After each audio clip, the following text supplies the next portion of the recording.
in internal peace. Thank you. Member for Tharaka Nithi, Honorable George Murugara.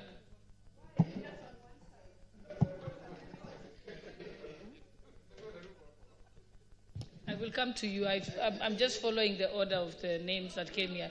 I can see Honorable Mishi Mvoko is next. Yes. You're out of order, Honorable. Proceed, Honorable Member for Tharaka. Thank you. Thank you very much, Madam Speaker. Madam Speaker, allow me to join my colleague, neighbor and countier of Tharaka Nithi, the Honorable Patrick Munenen Tuiga, who represents Chuka-Igamba Ng'ombe and is the local member of parliament for the late Honorable Beatrice Nkatha Nyaga.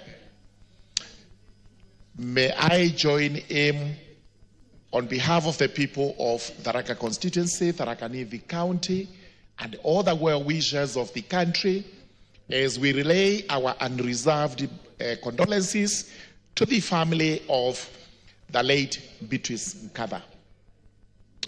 Madam Speaker, Honorable Beatrice Nkatha was a lady to behold. She served the county of Tharaka Nithi for 10 years without a blemish. We remember the lady Beatrice Nkatha with nostalgia, and especially as she was the unifying factor of that county, even when things appeared to go south. She spoke for all of us. She loved the county. She traversed that county with like a colossus, and they did not discriminate one constituency against another or one people against another people. She loved the children, the students, the elderly, the vulnerable, and she spoke for them without any reservation. Today, a dark cloud hangs over the county of Tharaka Nithi as we mourn this great lady. It also hangs over the country because Beatrice, especially towards the last general election, stood for the entire country. She was one of the most committed servants of the UDA party. She was one of the most loyal persons to His Excellency the President, Dr. William Samoei Ruto. And Dr. Ruto constantly remembered Beatrice and would always ask where she was, what she was doing, and eventually nominated her for the seat of CAS, Treasury, in this republic.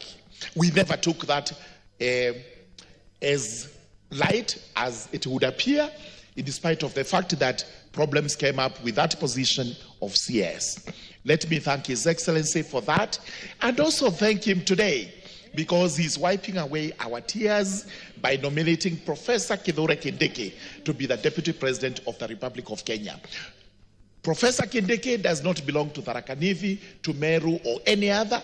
He is a nationalist. He stands in for the entire country, and this is why this House has received that nomination with the zeal, happiness, and accolades as required. Madam Speaker, as I pen off, I have just also lost my mom, the late Lena Gashire Murugara, to whom I am the third born. She was elderly at 88. She has rested. I'm happy that all these members of parliament have actually wished me well and given their condolences to me. And for that, I do sincerely appreciate and thank all of you. Thank you very much. The Honorable Member for Likoni, Honorable Mishi Mvoko.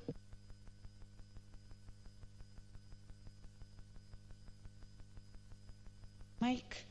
Asante sana Bi Speaker, na mimi nachukua nafasi hii kwa niaba yangu, niaba ya eneo bunge langu la Likoni na niaba la watu wa Mombasa niweze kutoa risala zangu za rambirambi kwa mwenda zake dada yetu Beatrice Nkatha. Na niseme Mheshimiwa Beatrice tulikuwa naye katika bunge hili la kitaifa, na alikuwa kiongozi shujaa sana, kiongozi ambaye alikuwa anapenda watu sana, kiongozi ambaye kila wakati ukimwona alikuwa na furaha na bashasha, kiongozi aliyekuwa na msimamo thabiti wa kutetea chama chake na kutetea kiongozi ambaye alikuwa ni wa chama chake. Na tulikuwa tunajua dada yetu ataweza kuingia katika ule uongozi ule tulikuwa tunaita Kiingereza kwa ufupi CAS. Lakini kwa yale mambo yaliyotukia hakuweza kufika hapo. Tunasikitika sana, hata nimetamatishwa kusikia kwamba alikuwa amegonjeka kwa muda mfupi, takriban kama miezi miwili hivi. Tungekuwa tumejua, haswa sisi kama kina mama, tungeweza kumtembelea na kuweza kumuombea dua ili Mungu ampatie afueni. Lakini tunajua sisi tulimpenda, lakini Mwenyezi Mungu amempenda zaidi. Mheshimiwa Beatrice, wakati mmoja tulikuwa naye katika kamati moja na tulikuwa karibu sana na yeye. Na nilipenda sana mavazi yake, wakati akivaa alikuwa mama maridadi sana. Hata utaona kile kibeti anachobeba, viatu anavyovaa, nguo anayovaa, yote itakuwa inawiana. Yani alikuwa mama ambaye ni mtanashati sana sana. Na alikuwa mama ambaye hana fujo na mtu wala hana dhiki na mtu. Pia tulikuwa kina mama wa kwanza tukiwa na yeye kuwa katika kiti cha kuwakilisha katika kaunti zetu. Mimi nikiwa kule Mombasa na yeye akiwa anawakilisha kule sehemu ya kwao. Tulikuwa wa kwanza baada ya kupata katiba mpya ya taifa letu ya Kenya.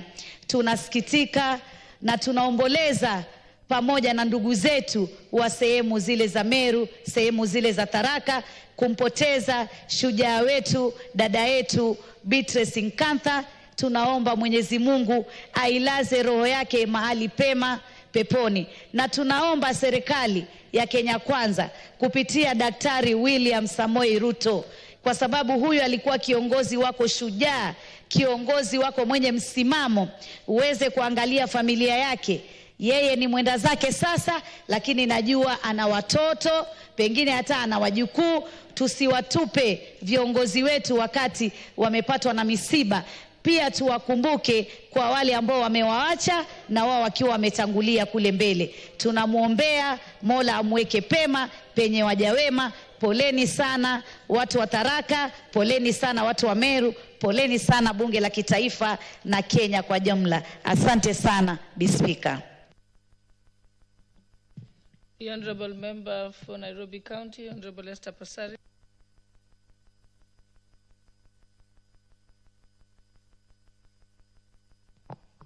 Thank you, Madam Speaker, for giving me this opportunity to speak.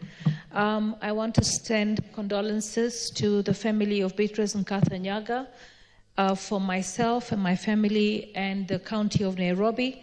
It is indeed a sad moment when you hear that somebody you knew has passed on. And with the nature of life, we served in the 12th Parliament together. We haven't seen her for a while, but I remember we met once during campaigns, and even if she was in UDA and I was in ODM, we still exchanged pleasantries like sisters. I met her again recently when she was appointed to become a CAS of Treasury, and she was very happy. And she was also very happy that I had made my second term. She was such a lovely human being. She was a beautiful soul. She had no inhibitions, and at the same time, she had no hard feelings for anyone. In politics, sometimes when you're in opposing parties, people always, you see that there's tension in the friendship. With her, the friendship was pure, sincere, and as a woman, she believed in the tribe of women, so we stood together. I would like to quote Shakespeare. We are all on the world stage, all as men and women, we're merrily players that are here, that exist, and we have entrances and we exist. So she has exited the stage, but she will not be forgotten. She has left her landmark. We say sorry to the people of Tharaka Nithi. We also say sorry to the people of Kenya, because as a legislator, you don't just serve your constituency or your county. You make decisions that impact and affect and serve all Kenyans. So as she has exited her stage, we also have seen that we have a nomination of the CS Kithure Kindiki as the incoming deputy president. And we say that the people of Tharaka-Nithi have lost with one hand and received with another, but we also recognize that the CS Kindiki is a national figure. He has served in many offices, and he has also served as interior, so he knows that Kenya is one, and we wish him well in his nomination, and we wish this country the best. Condolences to the family. Thank you, Madam Speaker.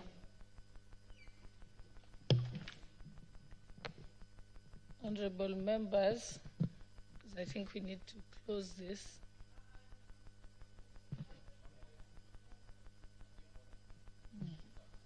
Yes, the honorable member for, yes, you may proceed.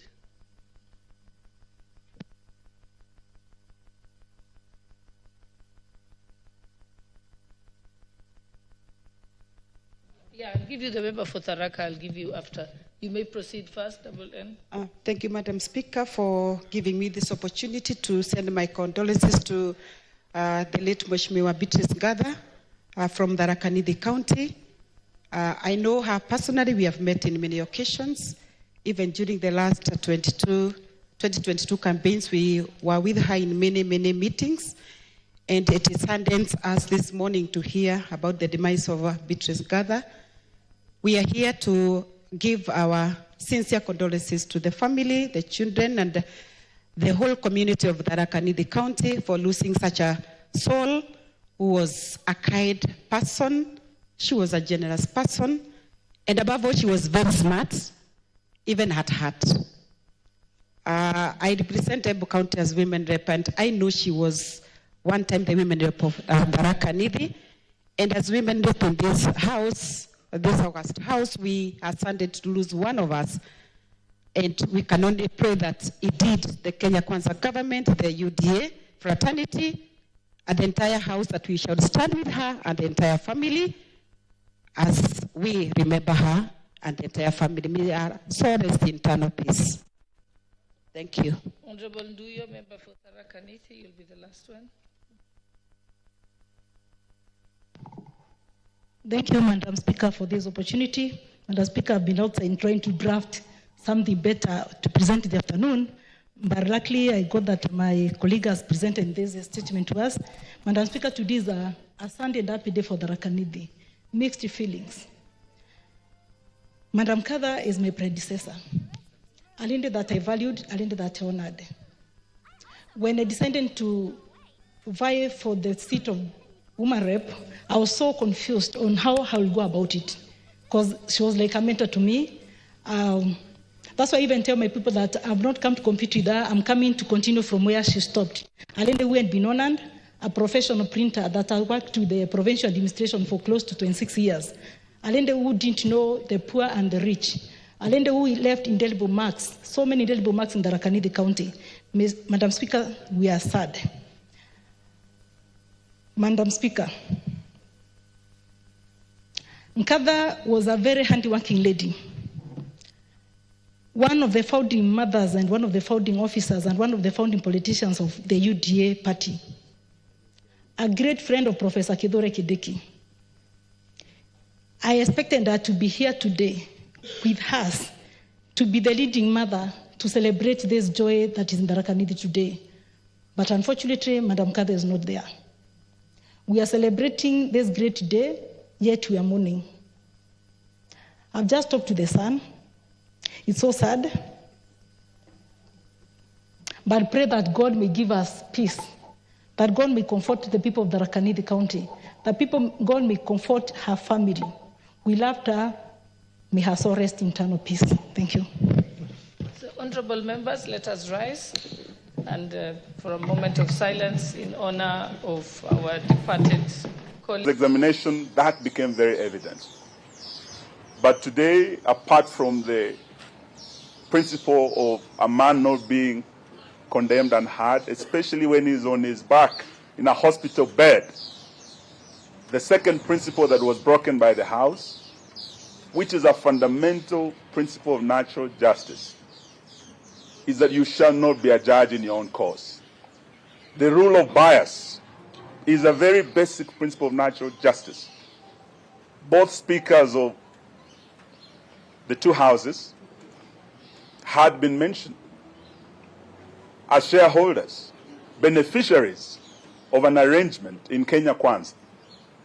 They were interested parties.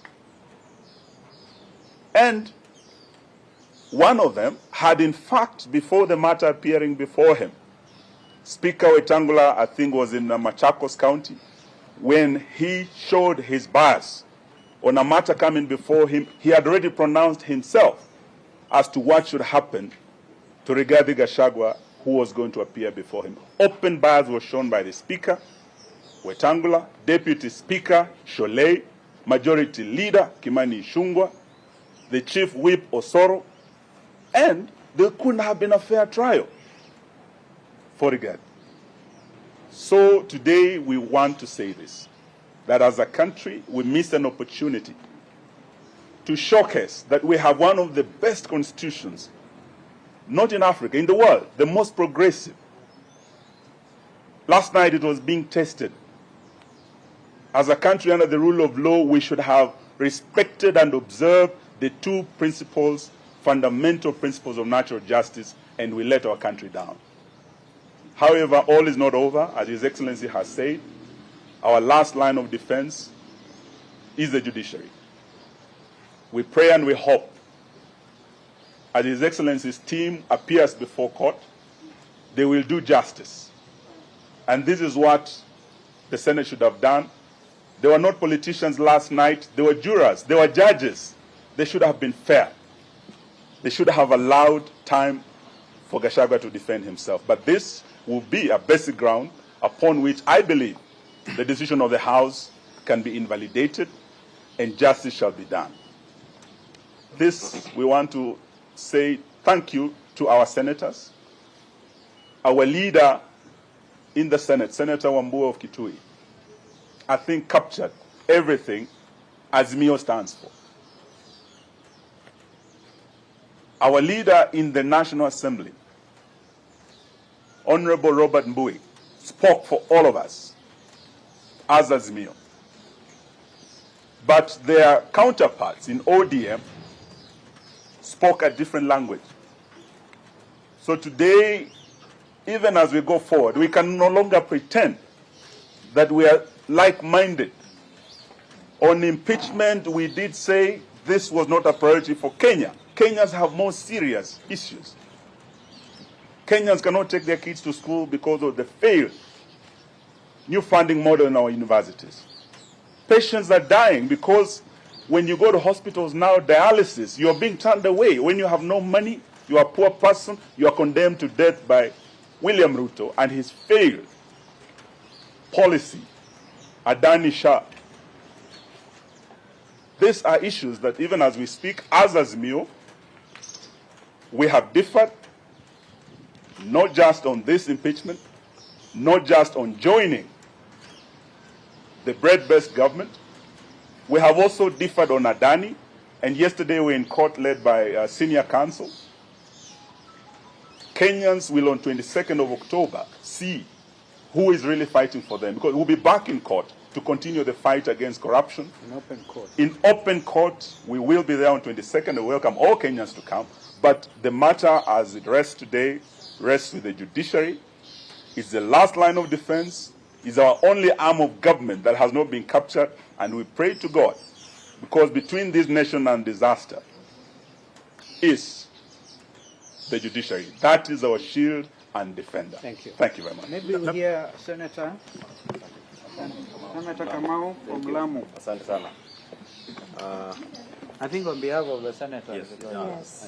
Nataka nichukue hii fursa niweze kushukuru His Excellency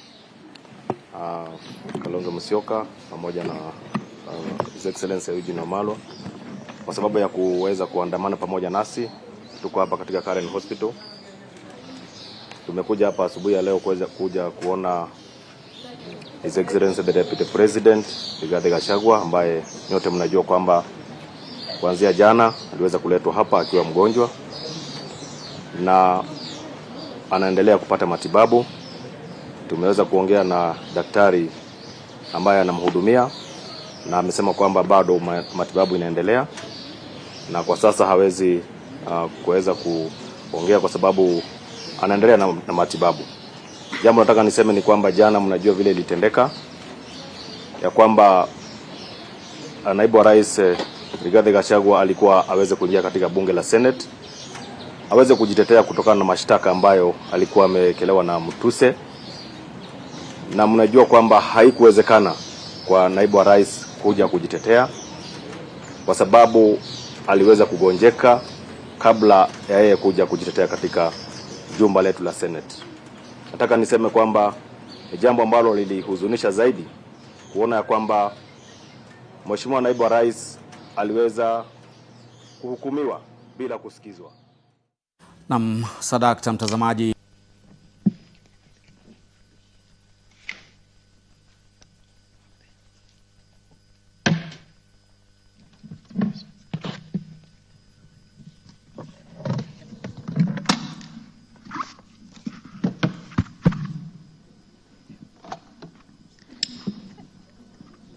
Senate amendments to clause 22.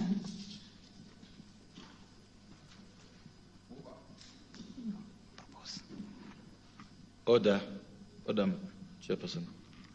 All members, I propose the question that the Senate amendments to clause 22 be now approved. Mover.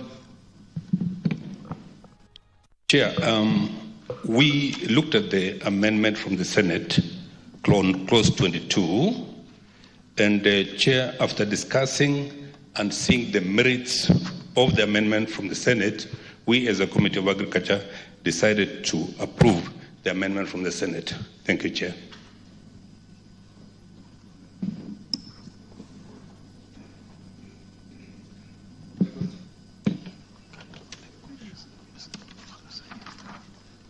I would allow any interventions if there's any.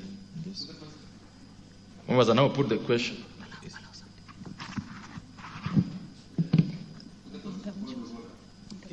Is there? Yes, Honorable. Thank you, Honorable Chair. Would the chair of that committee please explain the amendments, just for the sake of the public and this House?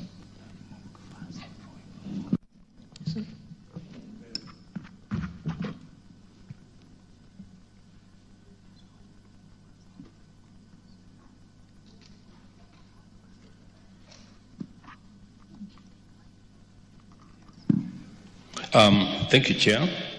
Thank you, Chair. I want to give the explanation that in the bill, Chair, we had used the terminology conduct risk management, appearing immediately after the words the controller may, and substituting the words advise on the appropriate risk management measures. Mr. Chair, we have adopted the words from the Senate because they are more encompassing and they represent the entire spectrum of risk management. Thank you, Chair. Thank you. All members, I now put the question, which is that the Senate amendments to clause 22 of the bill be now approved. Will as many of that opinion say aye? Will as many of that opinion say nay? Ayes have it. Clause 25. Mover. Chair, just like in clause 22, clause 25, Chair, is being amended in subclause 3 by inserting the following new subclause. On receipt of the report under subsection 3, order. Sorry. Chair, move the amendment first before you explain. Okay, Chair, I wish to move the amendment and to accept the proposed amendment from the Senate. What is the amendment? The amendment, Chair. Say, just read what is in the order paper. You move the amendment that clause. Chair, I wish to move the amendment that clause 25 of the bill be amended in subclause 3 by inserting the following new subclause. 3A. On receipt of the report under subsection 3B, the report. Katiba yake ionekane kwamba imeheshimika, na kama hata ni wakati umekuwa nafaka ya kubadilisha katiba yetu, tubadilishe katiba ndio mambo iwe ikifanyika na njia ambayo inaeleweka na kila mmoja, na tuone ya kwamba kutakuwa na amani katika nchi yetu. Mimi naweza sema kumng'atua makamu wa rais Rigathi Gachagua haikuwa haja ya agency kama venye ilivyochukuliwa. Mimi venye naweza waambia watu wa Legion ya Mount Kenya, ya muhimu ni tumakinike, tukae na amani. What kind of report are we envisaging to be submitted to the county assembly, and what is county assembly expected to do with that report, considering in many cases the caliber of the MCAs in many of the county assemblies? Yes, Honorable Justice Kamei. Chair, I want to explain, Chair, that as per the laws of the land, we would not expect the governor to submit any report unless it is authorized by the respective county assembly. So we are basically agreeing, Chair, that it should go through the county assembly before it is passed. Thank you, Chair. Honorable Tuku. Thank you, Chair. I wish to support this amendment for a simple reason that members of county assembly are representatives of the people.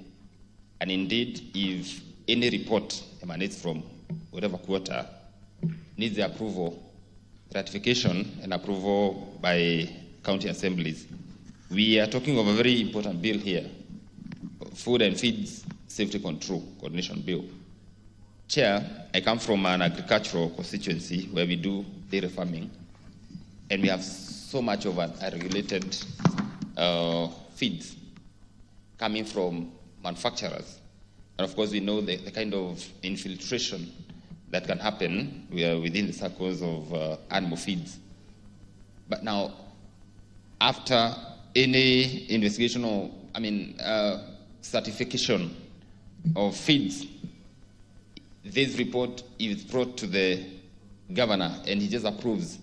We'll be opening a highway maybe for corruption, for unscrupulousness, but with the approval of the assembly, who will have direct mandate from the people to oversight, then they'll have an opportunity to interrogate and even do visits and even involve certification bodies like KEBS to make sure, or Food and Drugs Authority, just to make sure that whatever feeds that are getting to our farmers are up to standards and in the best international standards.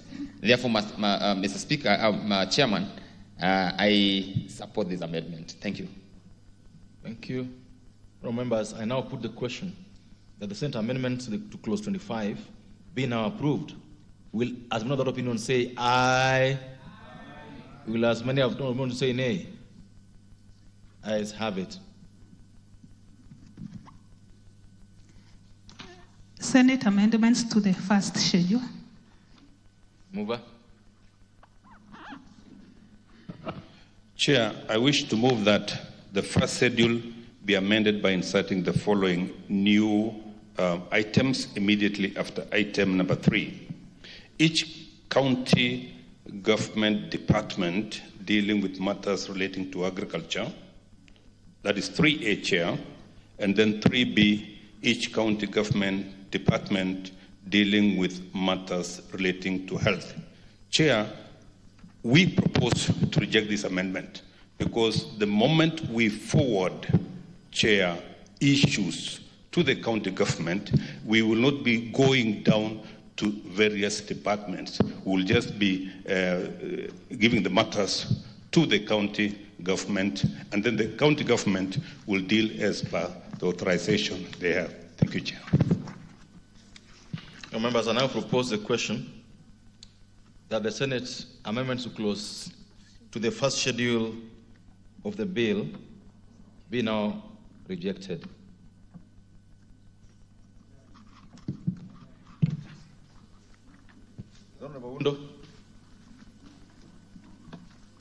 Chair, I totally concur or agree with the committee.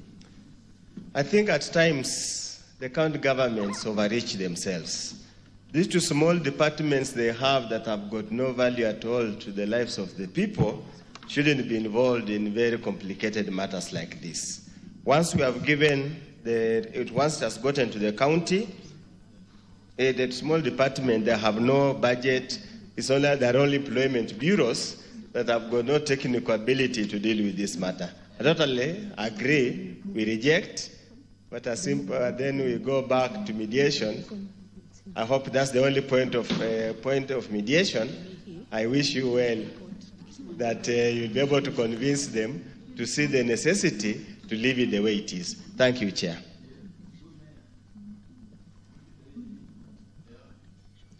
Yes, Honorable Bai.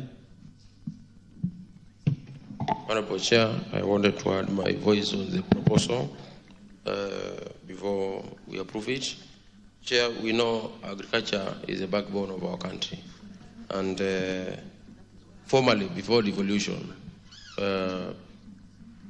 whoever was in the country could tell there was some serious activities to do with agriculture on the fields. Officers who had been sent there, supporting farmers, having vehicles, having motorbikes. But today, Chair, after devolution, agriculture is not as much supported by the county governments the way the national government used to support agriculture before devolution. Chair, moving, if we take this direction for another 10, 20 years, this country may start borrowing unnecessary or foodstuffs which we have never thought Kenya could run out of, especially beef. We can see the industry of livestock in agriculture is much affected. There are no extension officers. You find some counties with counties, I don't know which county up to this far has ever employed, a veterinary officer.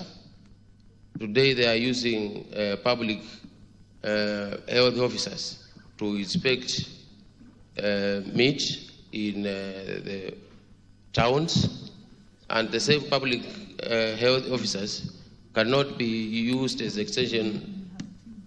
field extension officers for agricultural businesses. So, Chair, I would urge the counties to be more vigilant because they are carrying a very important role of feeding this country.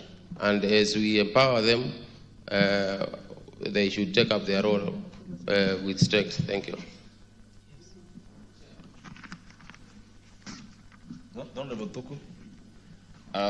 Thank you very much, Chair. I also want to support this amendment, but still give my voice, Chair, on the issue of feeds, because this is what we're trying to do in empowering the relevant county government departments dealing with matters relating to agriculture. And, Mr. Speaker, the issue of standards and certification is quite an important matter to this country today because the world is becoming a global village whereby we are now becoming borderless in as far as import and exports are concerned, in as far as competitive and comparative advantage is concerned, whereby now countries will have to trade. We have this slogan that let's go trade, let's exchange goods. Let us enjoy each competitive advantage and comparative advantage, Mr. Speaker. And setting the standards is what I would call panacea to what we want, where we want to go. Mr. Speaker, the issue of feeds is quite an interesting matter in this country. If there's no regulation, we cannot trade because we'll not be able to export, especially our beef, or mutton, or our products, agricultural products to other countries. And therefore, Mr. Speaker, empowering departments in county governments by legislation is the way to go. We've had exporters trying even to create quarantine centers so that then they can put their animals in certified areas, but without legislation. With this legislation, Mr. Speaker, then it means a farmer in Kinangop, a farmer somewhere in Kwale, a farmer somewhere in Kajiado, can, without belaboring, be able to export their stuff without further certification. And therefore, Mr. Speaker, I support this amendment. Thank you, Mr. Speaker. Thank you. The Honorable Kemei, take your seat. Honorable members, we order. The Honorable Engineer Oscar Sudi, can you take your seat? The Honorable Engineer Oscar Sudi, can you take your seat?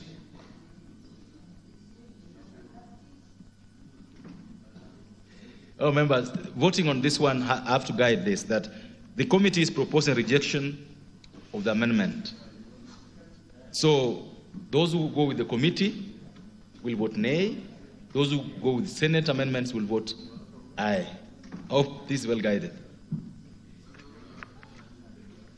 Yes, Honorable Bombay.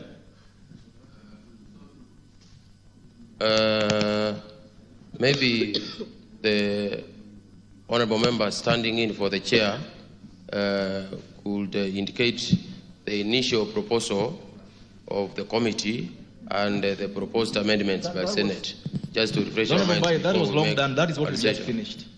Just refreshing my mind. Order. Okay. That was just finished doing. The chairperson moved the amendment and explained the amendment. We proposed the amendment. It's been debated.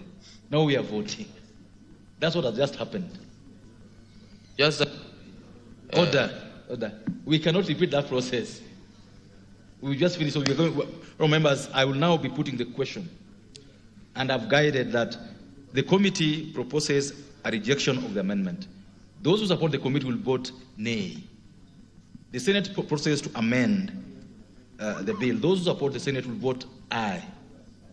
Therefore, members, I put the question that the Senate amendment, the first schedule of the bill, be now approved.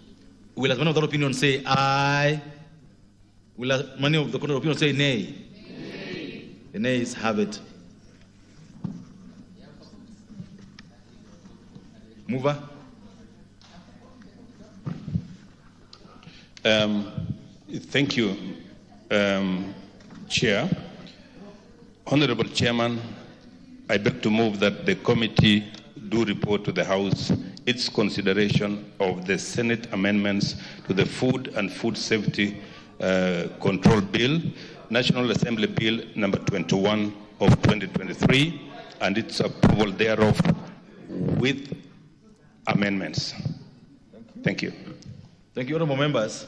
I therefore put the question, which is that the committee to report to the House is consideration of the Senate amendments to the Food and Feed Safety Control Bill, National Assembly Bill number 21 of 2023, and its approval thereof with amendments. Will, as one of the opinion, say aye? Will, as many of the opinion, say nay? The ayes have it.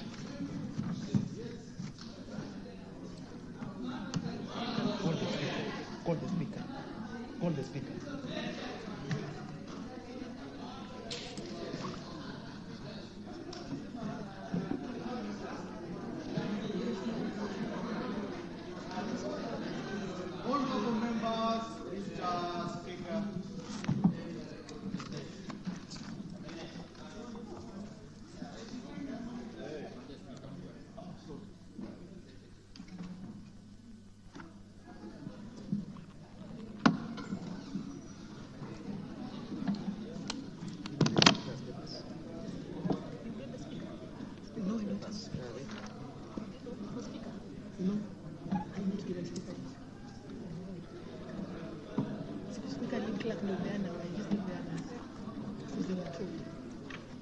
As in, for speaker, it's supposed to be the lead clerk gives. That was my assumption. But it's okay. Chairperson?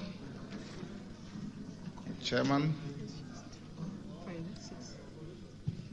Honorable Speaker, I beg to report that the Committee of the Whole House has considered the Senate amendments to the Food and Feed Safety Control Bill, National Assembly Bill number 21 of 2023 and approve the same with amendments. Mover.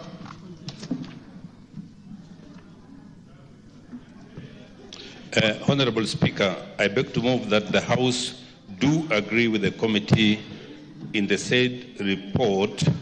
I also request that Honorable Dr. Mutunga to second the motion for agreement with the report of the committee of the whole House. Thank you, Honorable Speaker. Dr. Mutunga. Honorable Speaker, I second. Honorable members on their feet, take the nearest seat.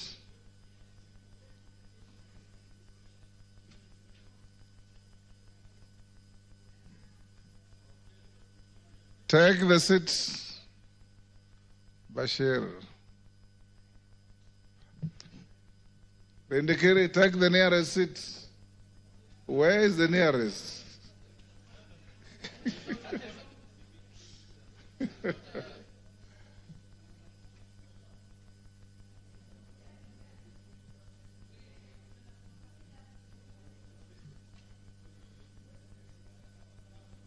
Order. Take your seat.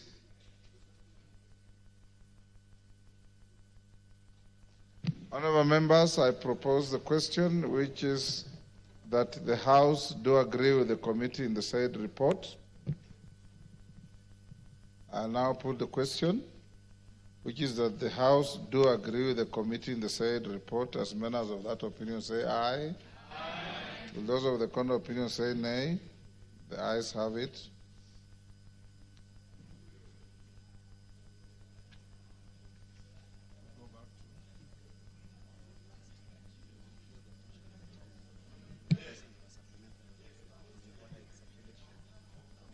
Honorable members, like I did indicate to you earlier,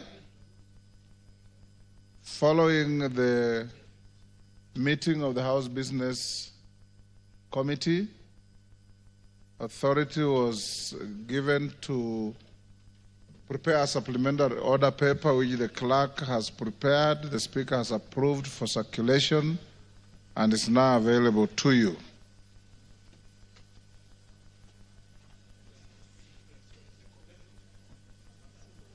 Clerk. So call it out. Okay, clerk. Order number 11, the Higher Education Loans Board Amendment Bill, National Assembly Bill number 58 of 2022, second reading.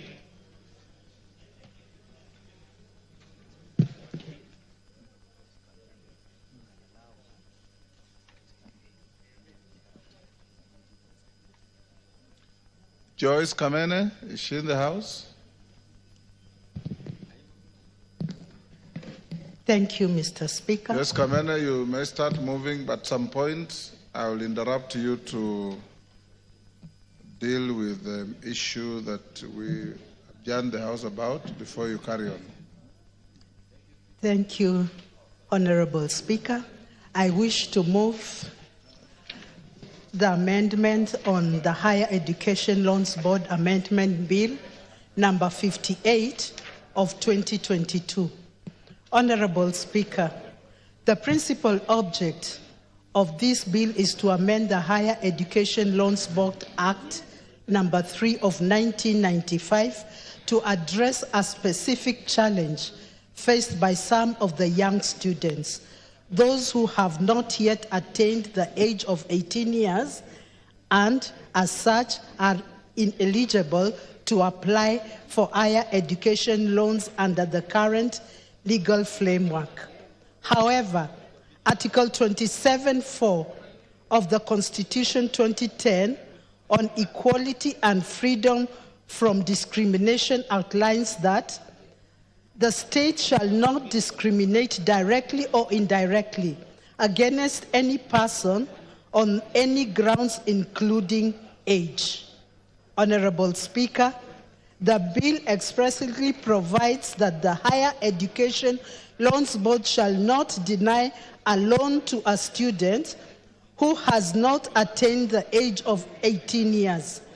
This provision recognizes that many students complete Joyce, for the record, you should have started by saying, Mr. Speaker, sir, I beg to move, then you read your bill, be now read a second time. Then you go on with the good things you're saying. Mr. Speaker, Honorable Speaker, I wish to move. I beg to move. I beg to move the bill for the second time. Read the whole bill. I beg to move that the Higher Education Loans Board Amendment Bill, National Assembly Bill number 58 of 2022, be now read a second time. I beg to move that the Higher Education Loans Board Amendment Bill of number 58 of 2022 be read for the second time. Honorable Speaker, the principal object of this bill is to amend the Higher Education Loans Board Act number 3 of 1995 to address a specific challenge faced by our young students, those who have not yet attained the age of 18 years, and as such are eligible to apply for higher education loans under the current legal framework. However, Article 27(4) of the Constitution 2010 on equality and freedom from discrimination outlines that the state shall not discriminate directly or indirectly against any person on any grounds, including age. Honorable Speaker, the bill expressly provides that the Higher Education Loans Board shall not deny a loan to a student who has not attained the age of 18 years. This provision recognizes that many students complete their secondary education early and deserve the same opportunities for financial support to their older peers. Honorable Speaker, the students under the age of 18, the bill introduces the requirement that their parents or guardians must be co-signatories to the loans agreement. This ensures that there is legal responsibility and accountability for the loan, protecting both the student and the board, while allowing access to loan for eligible students. Honorable Speaker, Article 43(1)(f) of the Constitution of Kenya on economic and social rights states that every person has a right to education. This guarantees every person the right to education. By removing age-related barriers to accessing higher education loans, the bill seeks to enhance this right, ensuring that all students, regardless to age, have an equal opportunity to access financing to their university education. Honorable Speaker, in addition, Vision 2030 aims to transform Kenyans into middle-income country by enhancing access to education and ensuring an educated workforce capable for driving economic development. By removing barriers for students under 18, the bill supports Vision 2030's goal for increasing access to higher education and producing a skilled, competitive workforce. Honorable Speaker, the amendment is also crucial in allowing students who have not yet received their national identification cards to still apply for higher education loans. This removes a significant barrier for many students and ensures that every eligible student can pursue higher education regardless to their age or ID status. Honorable Speaker, this bill ensures that all students, regardless to age, have equal access to financial resources they do not need that they need to further their education. It prevents an exclusion for young, bright students who may complete their studies earlier than expected. Honorable Speaker, it is worth noting that many students are excelling in their studies and completing secondary school before the age of 18 years. They should not be penalized for their academic success by being denied access to financial aid. This amendment will ensure that the system recognizes and supports their efforts. Honorable Speaker, moreover, the amendment strengthens HELB's mandate by adapting the policies to better service for changing educational landscape, ultimately enhancing the effectiveness and relevance of National Students' Loans Program. Honorable Speaker, I conclude this amendment is essential in ensuring fairness and inclusivity in our education system. It addresses a long-standing gap and ensures that every deserving student, regardless to age, has access to financial support for their education. It may be said times without it has been said times without that education is an equalizer. I urge members of this House to support this bill and ensure swift passage for the benefit of our young students and the future of our education system. Honorable Speaker, I beg to move and request Honorable Ounda to second. Honorable Oundo. Thank you. Order, Honorable Undo. Order, members. Honorable Undo, hold your horses. Okay. Take your seat. Order, honorable members. Honorable members will hold the bill at order number 11 that has been moved by the distinguished member from Machakos County, Honorable Kamene. Oundo, you'll second after we dispose of order number 12 on the supplementary order paper. Honorable members will proceed as follows. When order number 12 on the order paper, the supplementary order paper is read, the Speaker will give some short ruling on the points of order that were raised by several members this morning. Thereafter, you will have the division bell rung to call you to order for the vote. The House Business Committee has directed that voting will be by electronic process. Those of you who may not have your cards will be required to register with the clerks at the table so that everybody is voted.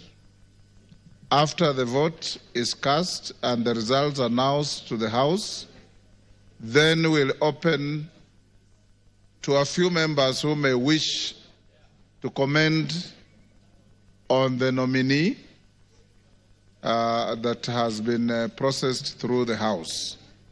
So call out order number 12.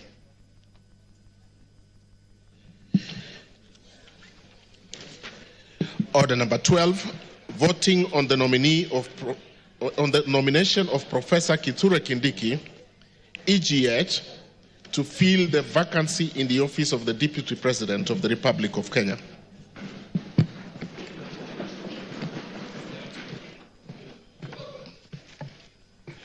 Thank you, honorable members. Honorable members, I have a communication to make on the nomination of Professor Kithure Kindiki, EGH, to fill the vacancy in the office of the Deputy President of the Republic of Kenya. Honorable members, you will recall that earlier this morning at the commencement of the sitting, I notified the House of the receipt of a message from His Excellency the President nominating Professor Kithure Kindiki, EGH, to fill the vacancy in the office of the Deputy President pursuant to Article 149 of the Constitution. You will further recall. Mutuse, take your seat.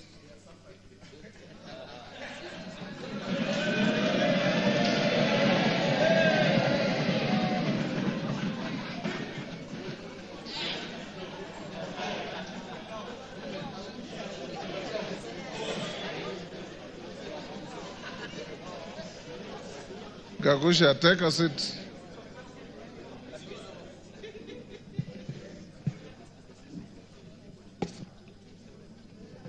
Honorable members, you may further recall that upon notification of the House, several members rose in their places and raised a number of issues for my guidance. The members who spoke included Honorable Robert Bukose, Honorable Mboka Milemba, Honorable Emmanuel Wangwe, Honorable Samuel Chepkonga, Honorable Jane Gakiri, Honorable Wanami Wamboka, and others. In this regard, I convened a meeting of the House Business Committee for the purpose of deliberating on the next steps to be taken by the House on this matter and guiding the House on the issues raised by the members.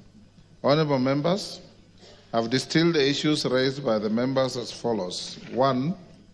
Whether Article 149(1) of the Constitution envisages an approval process in the manner contemplated by the Public Appointments Parliamentary Approval Act, Cap 7F.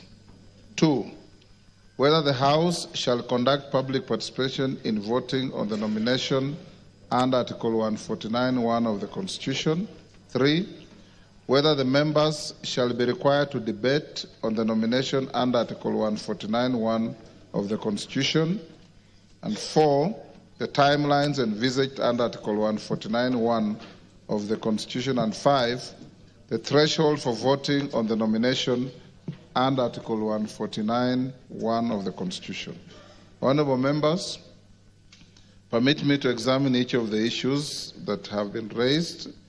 The first, on whether Article 149(1) of the Constitution envisages an approval process in the manner contemplated by the Public Appointments Parliamentary Approval Act.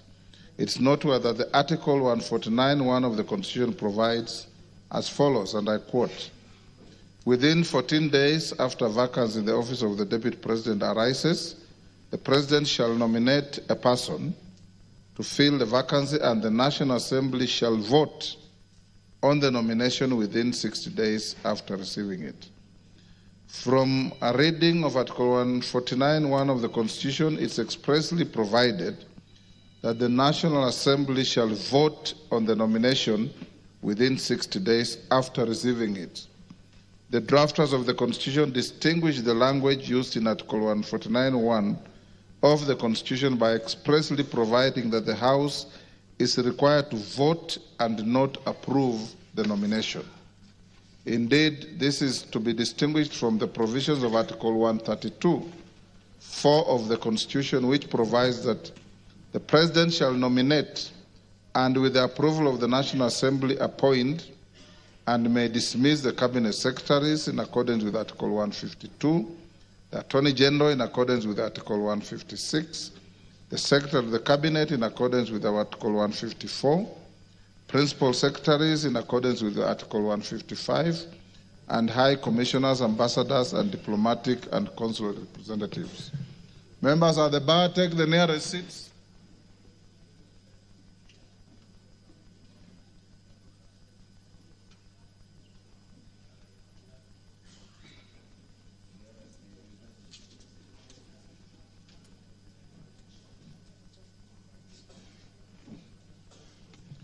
Honourable members, in this regard, for all the state officers that I have just highlighted, the House is required to approve their nomination by the President. However, in respect to the Deputy President, Article 149(1) of the Constitution expressly provides that the House is required to vote on the nomination. It is noteworthy that the Public Appointments Parliamentary Approval Act applies where an appointment under the Constitution or any other law requires an approval of the House. Consequently, noting Article 149(1) of the Constitution requires the House to take a vote on the nomination, the approval process envisaged under the Public Appointments Parliamentary Approval Act does not apply in this case. The House will therefore adopt the precedent it has set on this matter, and this settles that point. Honourable members, the second issue was whether the House shall conduct public participation in voting on the nomination under Article 149(1) of the Constitution. As stated earlier, Article 149(1) of the Constitution requires the House to take a vote on the nomination of Professor Kithure Kindiki, EGH, to fill the vacancy in the office of the Deputy President, which is essentially an election.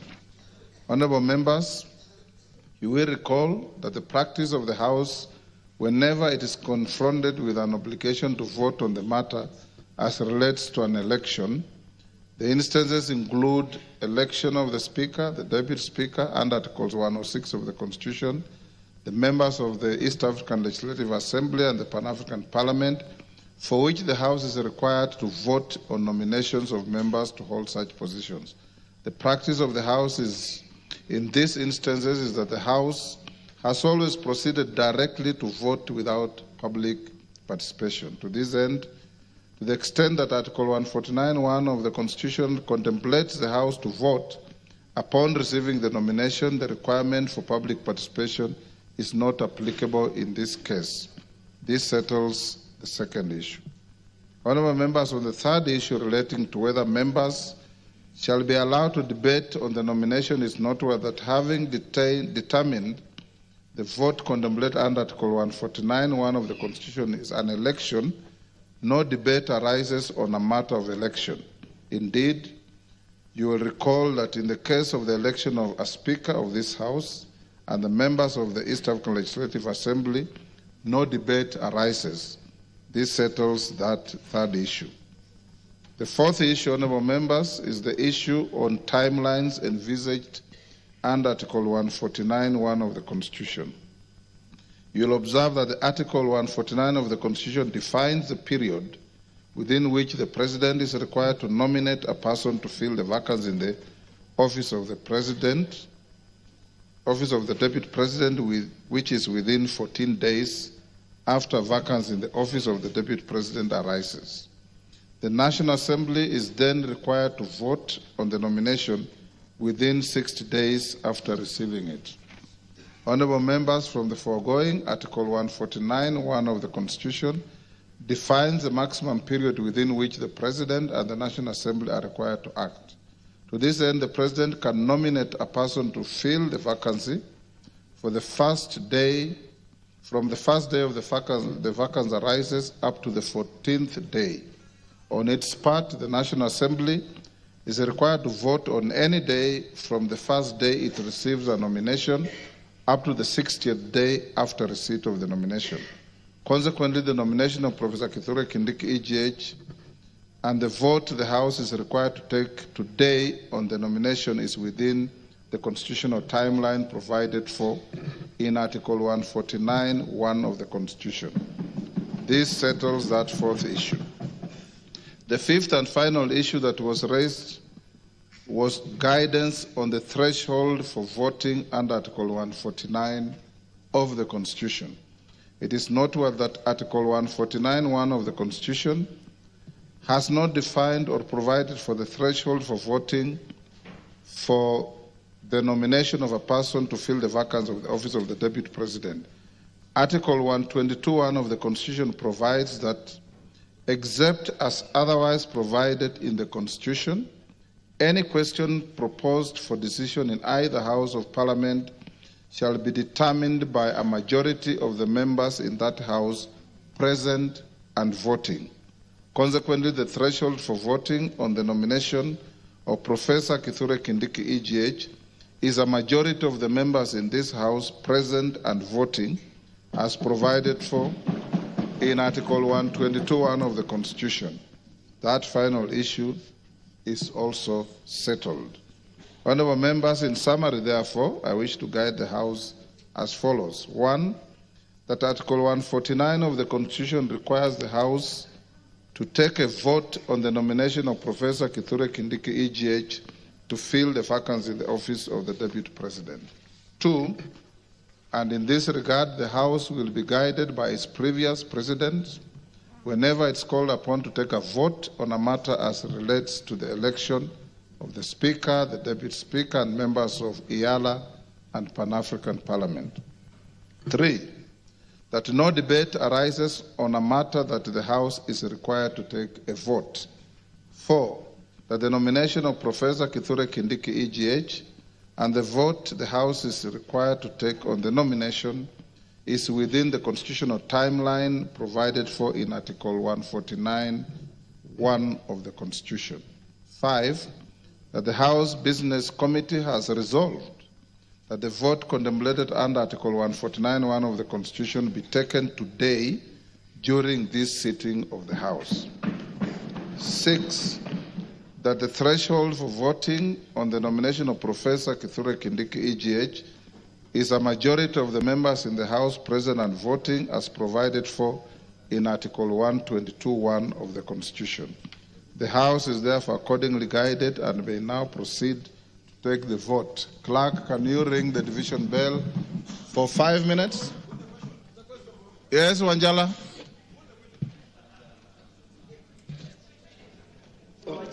Wanjala? Yes, Mr. Speaker. As you have rightly said, that we will take a vote. But, Mr. Speaker, this House recognizes 3 types of voting. There is acclamation, there is direct digital voting, and then there is a vote we take by reading out the names. Roll call. Roll call. Roll call, Mr. Speaker. Yes. And Mr. Speaker, when I sit in this House, we are in concurrence that Professor Kindiki is the man, is the Deputy President. Why don't we just, so that we go home, some of us want to take flights, why don't we just vote by acclamation? Roko. Thank you, Mr. Speaker. Article 149, protect me, Mr. Speaker. Go on, I'm listening. Article 149 of our Constitution, Section 1, as you have rightly pointed, that the National Assembly shall vote on the nomination of the nominated Deputy President.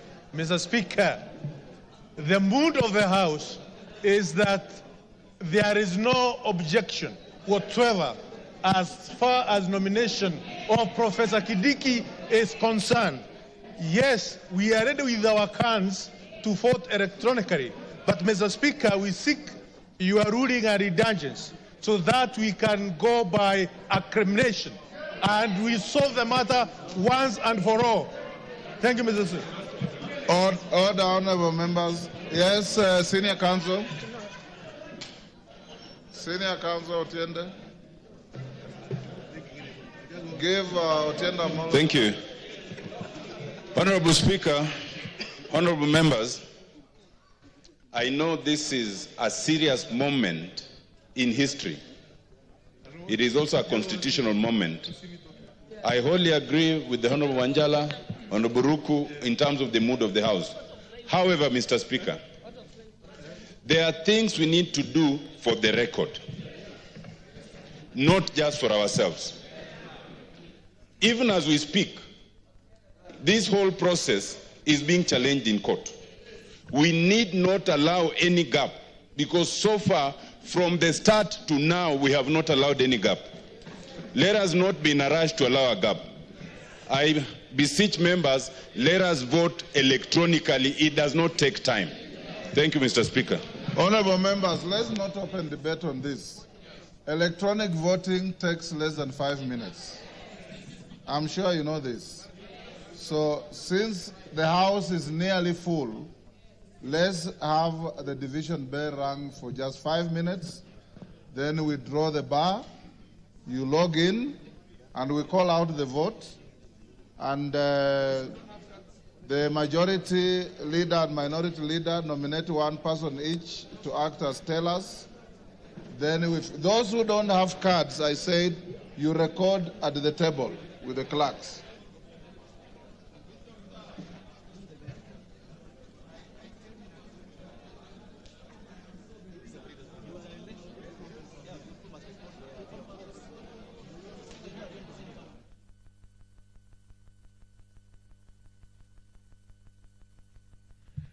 You're watching live pictures from the National Assembly, where members of parliament are preparing to vote for the nomination of Professor Kithure Kindiki to fill the vacancy in the Deputy President's office. Professor Kithure Kindiki is currently serving as the Cabinet Secretary for Interior and National Administration, a role he has held since October 2022, with a brief hiatus between the 11th July 2024 and 8th of August 2024, when the President dissolved his cabinet.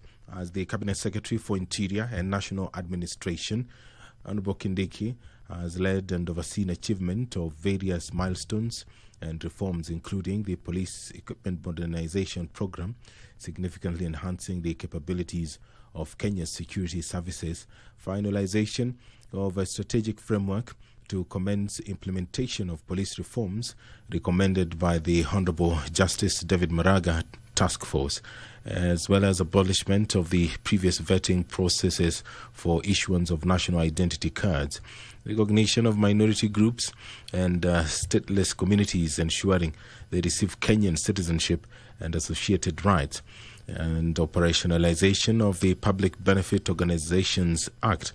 These are some of the achievements of Professor Kithure Kindiki as the Cabinet Secretary for Interior. Prior to his appointment to the Cabinet, Professor Kindiki served as the elected senator for Tharaka Nithi County from 2013, in which time he also served as the Deputy Speaker of the Senate, as well as the Majority Party Leader in the Senate. In his role as Senate Majority Leader, he spearheaded the legislative agenda of the Majority Party in the Senate and served as the leader of the Majority Party. As Senate Deputy Speaker, Professor Kindiki deputized the Senate Speaker in presiding over sittings and debates in the House of Senate and enforcing rules of procedure and parliamentary processes. Honorable Kindiki also conducted oversight roles, governance of counties, and participated in law-making on matters affecting counties. As an advocate of the High Court of Kenya with legal experience spanning over 24 years, Honorable Kindiki was consulted for international organizations, including the World Trade Organization's WTO, the African Union, the Intergovernmental Authority on Development IGAD, the United Nations, and UN specialized agencies such as the United Nations High Commissioner for Refugees, UNHCR, and United Nations Development Program, UNDP, and practice as Defense Counsel at the International Criminal Court at The Hague. Honorable Kindiki has also taught law and held various administrative positions at Moi University School of Law and the University of Nairobi School of Law. He began his career as an assistant lecturer in law at Moi University immediately upon graduating with an undergraduate degree in law. He then joined the University of Nairobi as a lecturer after graduating with a PhD in international law, where he quickly rose to the head of Department of Public Law at the young age of 33 years, and then to position of Associate Dean at the age of 35. Professor Kindiki was later promoted to the post of Associate Professor of Law at Kenyatta University. He has authored 35 publications, including books, book chapters, and articles in local and international peer-reviewed journals. Honorable Kindiki holds a Bachelor of Law degree from Moi University, a postgraduate diploma in law from the Kenya School of Law, a Masters of Law degree, and a doctorate in international law from the University of Pretoria in South Africa. His professional affiliations include membership of the Academic Council on the United Nations System, the International Association for the Study on Forced Migration, the International Commission of Juries, the East African Law Society, and the Law Society of Kenya, LSK.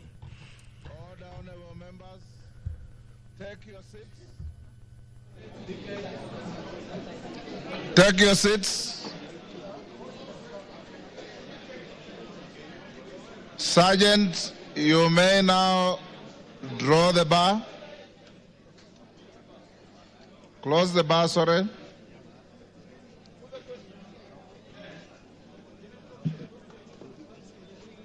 And of course, lock the door for purpose of voting.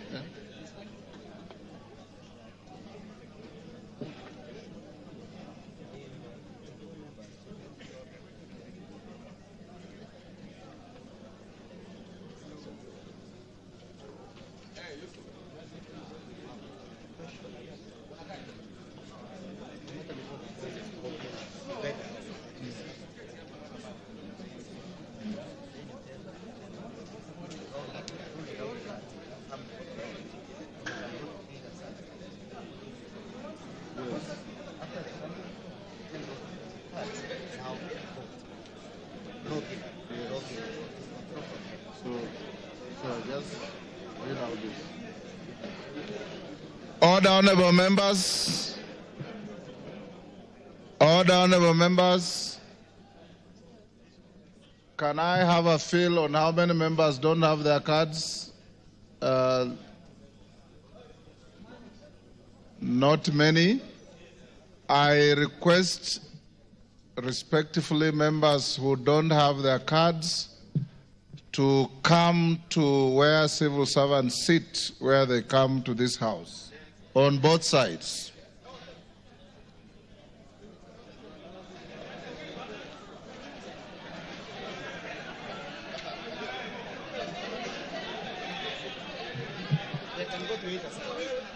And you can go to either side, it doesn't matter, but get in there. Sergeant, give them way.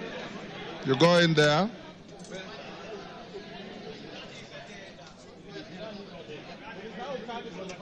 Ingia huko.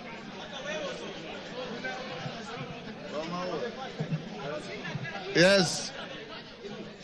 Get to this side, honorable members without cards.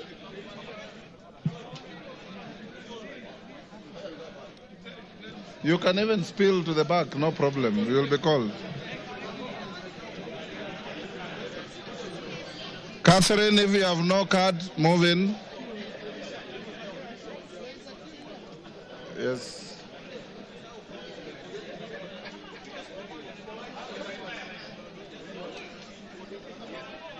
Member for Gatundu. Member for Gatundu, complete your journey where you're going. Order, honorable members. Move this side. Ivo Barra, you also don't have your card. Come this side. Now, honorable members, the question we are voting on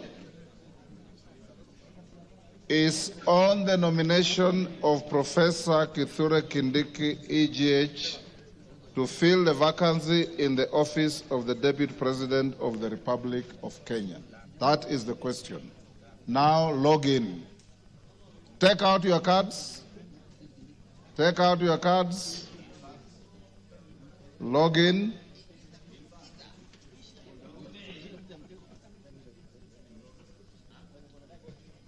Jara, we are right? Not yet. Tungoje wakurugenzi wa mitambo. Catherine, you have your card? Yes, yes, I can. Yes. Who are the tellers? They're not tellers. Okay. Order. Katana, what is the problem?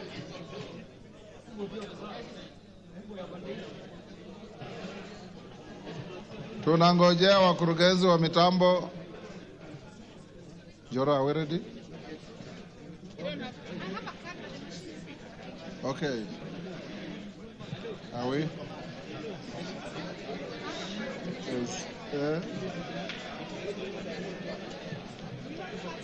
It's not work. Then you join this. Okay, members. Members who have logged in now vote.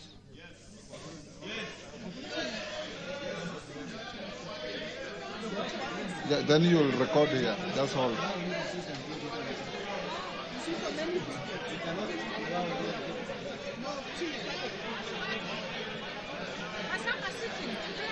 Yeah?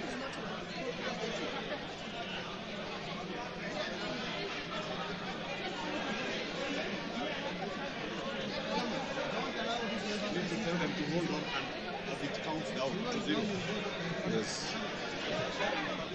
Don't order, members, don't interfere with your cards so that the system can record and count as you vote.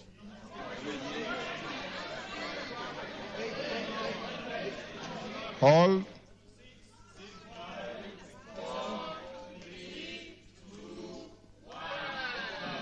End of voting. Vote now.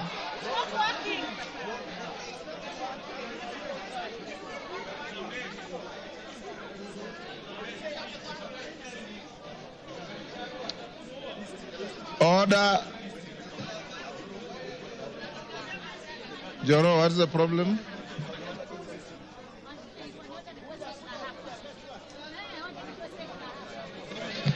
Order, members.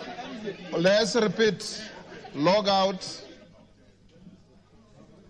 And your rules require that you vote in silence. Log out. Log in. Yes?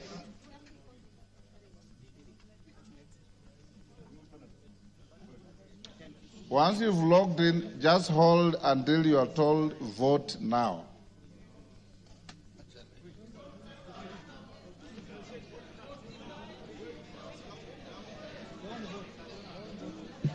Don't vote yet.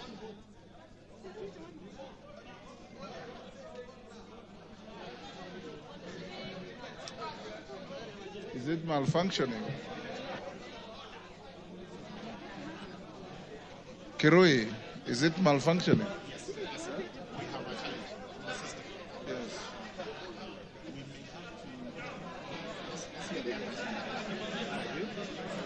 Clark. She's registering. They can proceed to log in now.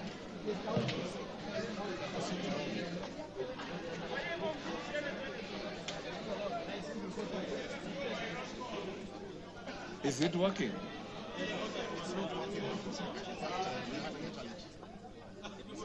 You're okay? You have a problem? Vote now.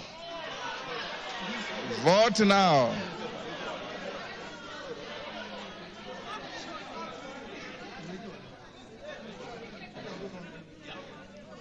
Vote now.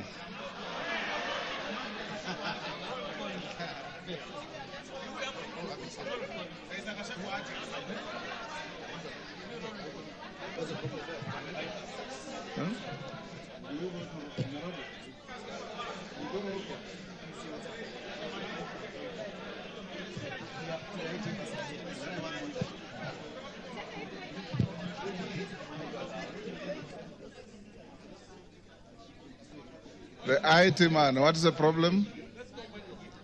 Let's try one more chance. Then if it doesn't, we explore different opportunities.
Vote now.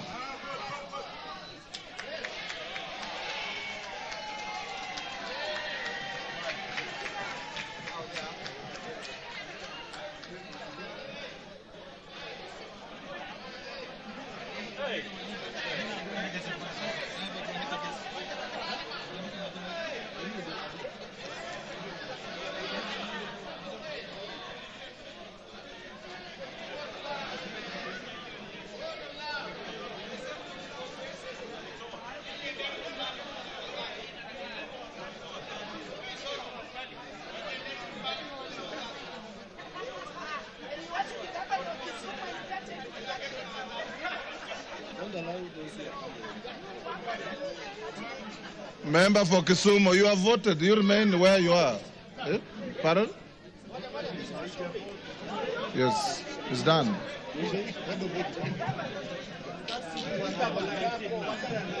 Order, members.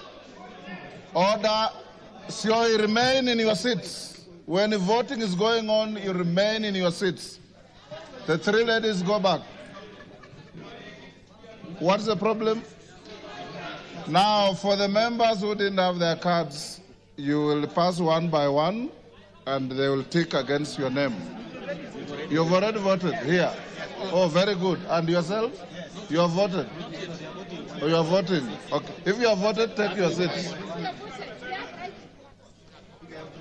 Those whose equipment malfunctioned can come to the desk here and report to the clerk.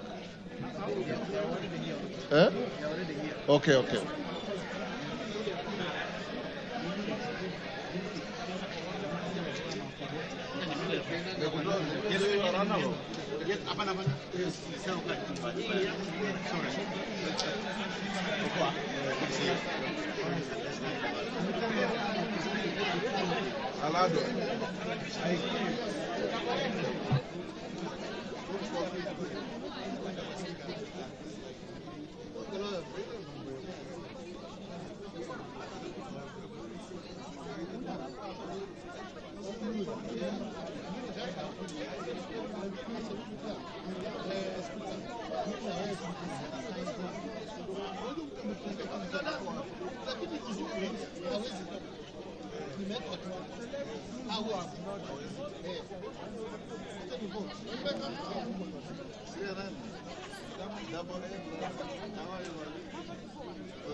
On the screen, but very many of you are voting manually, so you are not part of the 150.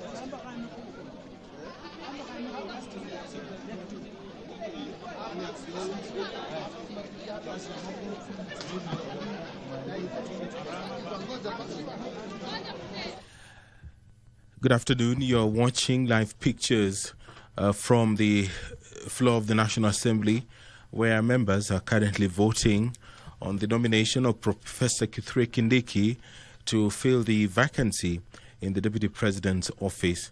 The professor was nominated today by the President to fill up that position, which fell vacant following the removal from office of the previous holder. And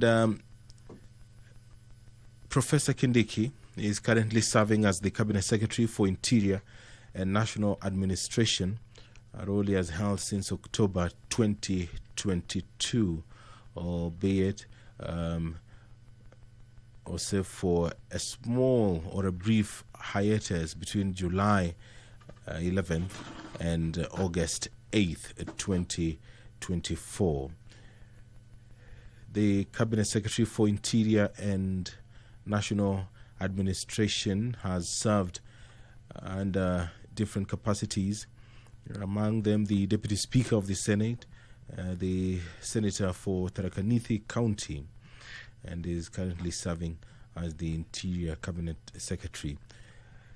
As an advocate of the High Court of Kenya with legal experience spanning over 24 years, Professor Kindiki has consulted for various international organizations, among them WTO, that is the World Trade Organization, the African Union, the Intergovernmental Authority on Development, the United Nations, and UN specialized agencies such as the United Nations High Commissioner for Refugees and United Nations Development Program UNDP, and practice as defense counsel at the International Criminal Court at The Hague.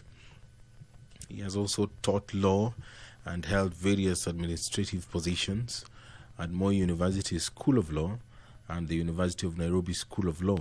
He began his career as an assistant lecturer in law at Moi University, immediately upon graduating with an undergraduate degree in law. He then joined the University of Nairobi as a lecturer after graduating with a PhD in international law, where he quickly rose to the head of Department of Public Law at the age of 33 years, and then to position of Associate Dean at the age of 35. Professor Kindiki was later promoted to the post of Associate Professor of Law at the Kenyatta University. He has authored 35 publications, including books, book chapters, and articles in local and international peer-reviewed journals. Honorable Kindiki holds a Bachelor of Laws degree from Moi University, a postgraduate diploma in law from the Kenya School of Law, a Master of Law degree, and a doctorate or PhD in international law from the University of Pretoria in South Africa. His professional affiliations include memberships to the Academic Council on the United Nations System, the International Association for the Study on Forced Migration, the International Commission of Jurists, the East African Law Society, and the Law Society of Kenya. In a couple of honorable members, take your seats. Stop what you are doing, clerk. Honorable members, Hassan, order, honorable members. Honorable members, taking the cue from the submission of Senior Counsel Tienda Molo, whatever you do must be a record, must be impeccable, and must speak for itself. I'm advised by the clerk that the electronic voting system is malfunctioning, and that even after you voted, the numbers are adjusting themselves upwards and downwards. Consequently, I direct that that vote electronically is cancelled and annulled, and we'll do a roll call vote. Clerk, majority and minority leader, give me one teller each. Bukose, and who else? Bukose and Junet. Who?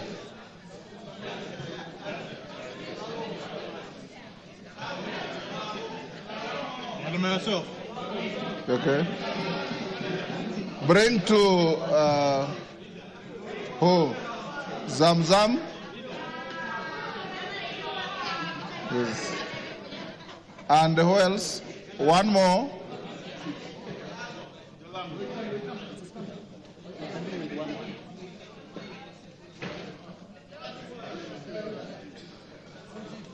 Who? We know. Martin. Okay, honorable members, once again, the vote is on the nomination of Professor Kithure Kindiki, EGH, to fill the vacancy of the office of the Deputy President of the Republic of Kenya. Clerk, you can start. Remain in your seats, remain silent. We can do this very quickly.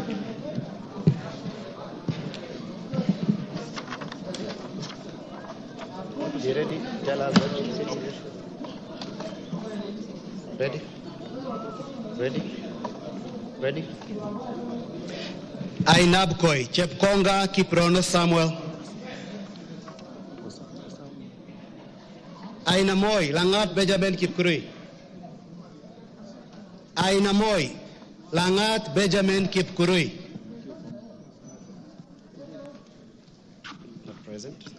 Aldai, Kitani Marian Jebet. Alego Usonga, Atandi Samuel.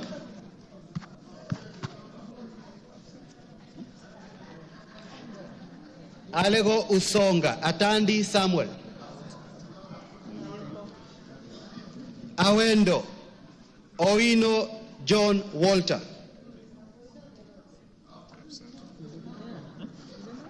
Bahati, Mrembo Irene Joki.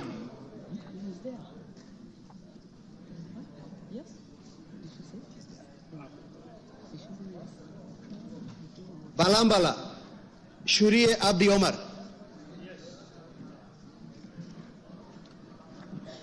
Baringo County, Sergon Florence Jamatia. Baringo Central, Joshua Kandie. Baringo North, Maglap Joseph.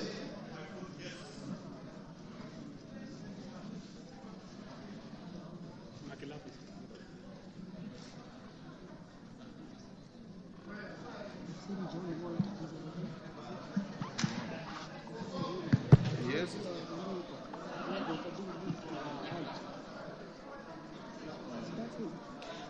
Baringo South, Charles Cameron.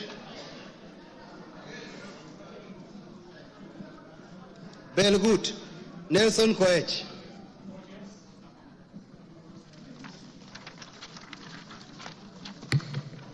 Bobasi, Innocent Obiri. Bobasi, Innocent Obiri. Bobasi, Innocent Obiri. Bamachoge Borabu, Obadia Nolfason, Barongo.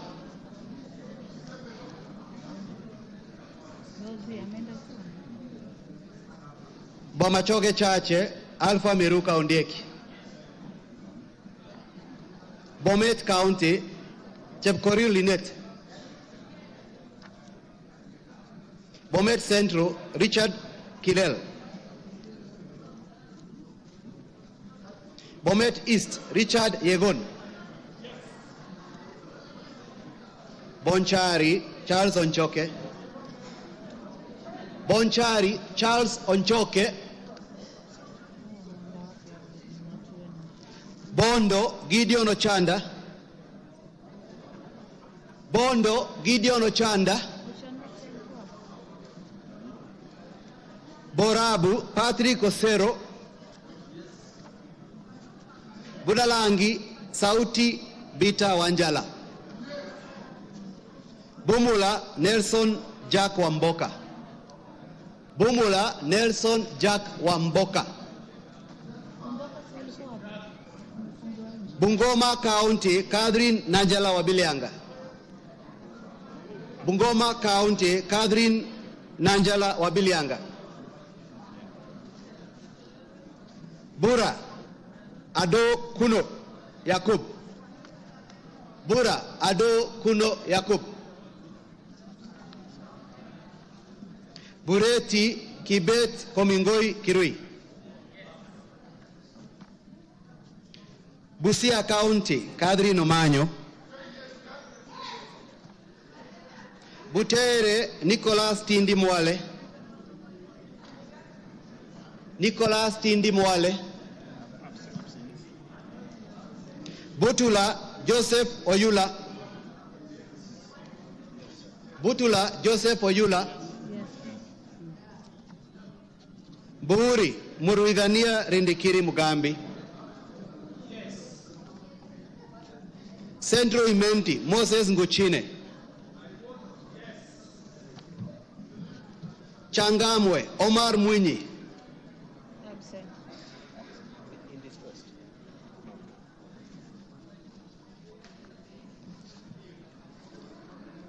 Chopalungu Victor Koech. Chopalungu Victor Koech. Cherangani Patrick Simiu Barasa.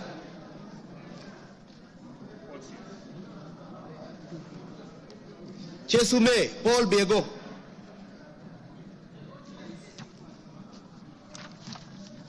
Chuka Iganga Ngombe Ntuiga Patrick.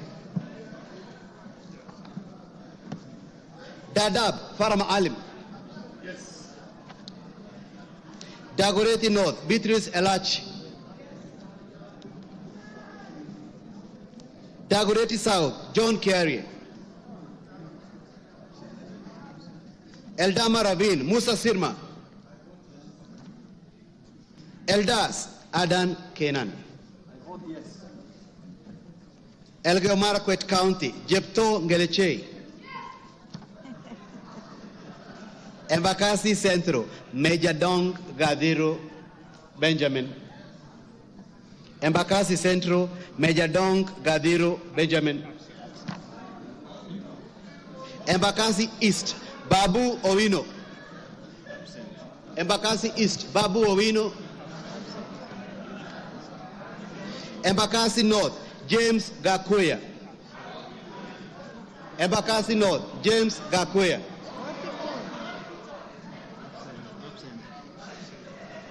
Embakasi South, Julius Mawade. Julius Mawade. Embakasi West, Mark Samuel Mwenje Mureithi. Mark Samuel Mwenje Mureithi.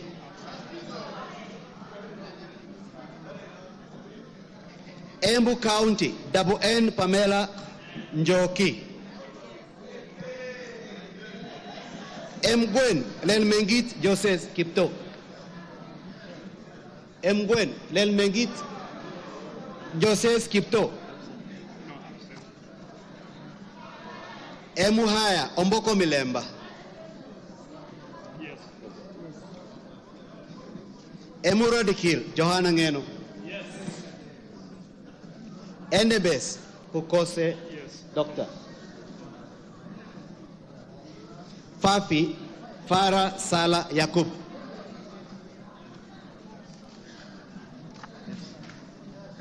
Funyula Wilberforce Oundo Ojambo.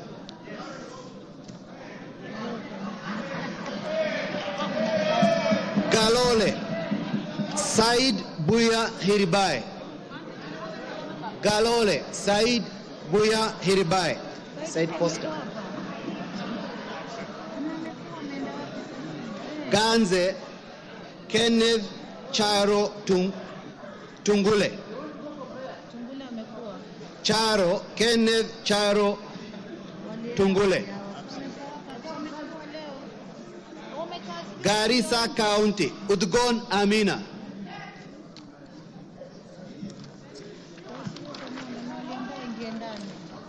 Garissa Township Major Deko Baro.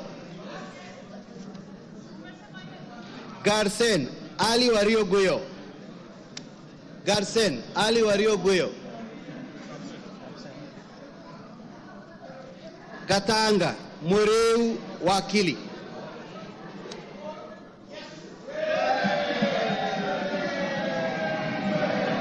Gatondo North Njoroge Kururia. Gatondo North Njoroge Kururia. Yes, Upapule, yes. Gatondo South Gabriel Kagombe. Gatondo South Gabriel Kagombe.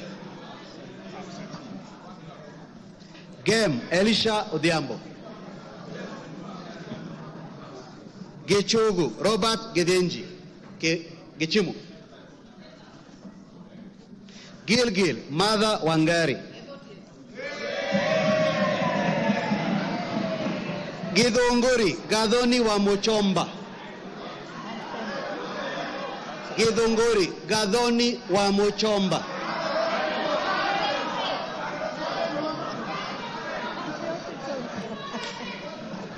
Hamisi Charles Gimose. Hamisi Charles Gimose. Homa Bay County Bensuda Joyce Otieno.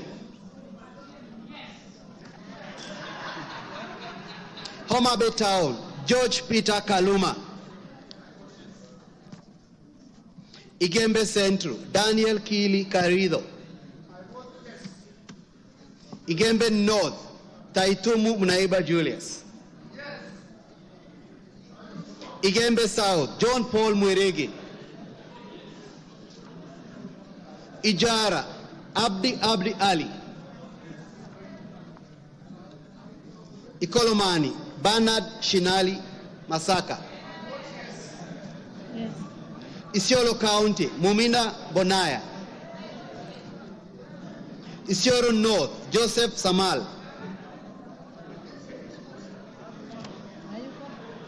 Isiolo South Tubi Bidu Mohammed. Tubi Bidu Mohammed. Jomvu Badibadi Twalib. Jomvu Badibadi Twalib. Juja Koimbori George. Juja Koimbori George.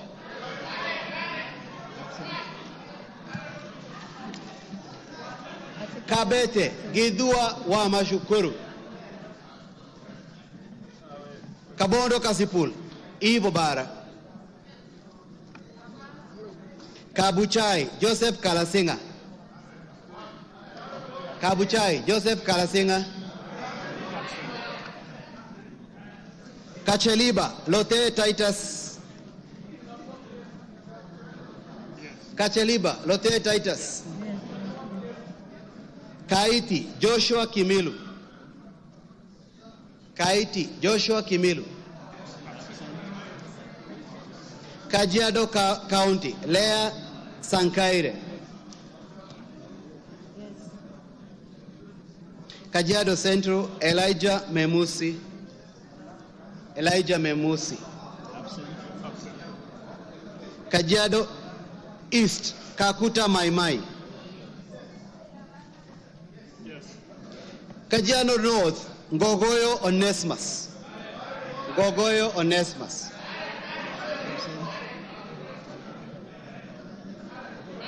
Kajiado South Parashina Samuel Sakimba.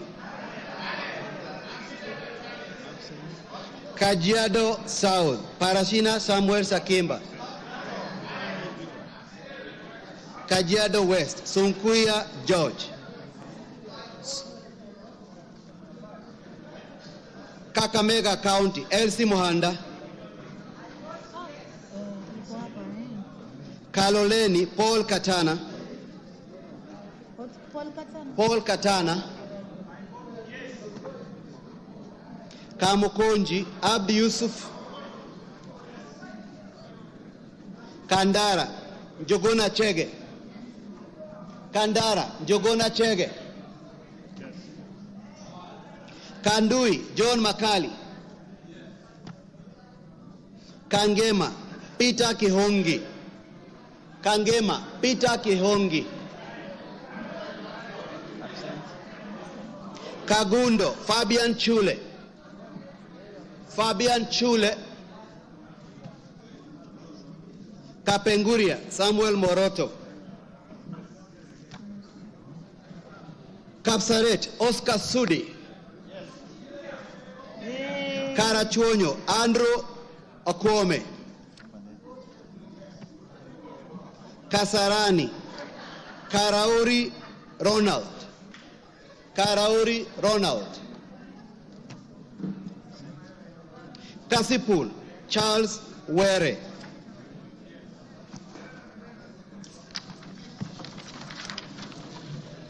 Kadhiani Robert Mbui.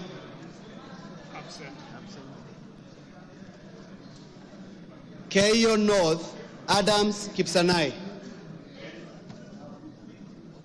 Keio South Gideon Kimayo. Kericho County Beatrice Kemei.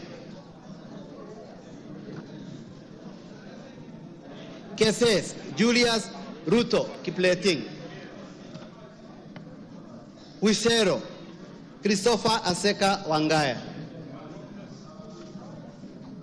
Kiamba John Jogona Kawanjiku. Kawanjiku. Kiambu John Machua. Kiambu County Ann Wamuratha.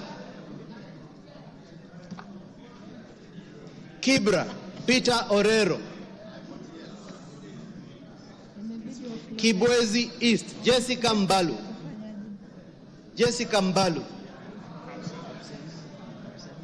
Kibwezi West Mwengi Ekomas Mutuse.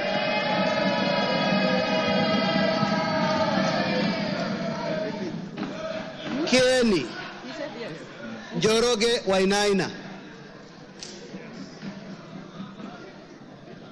Kigumo Joseph Munyoro.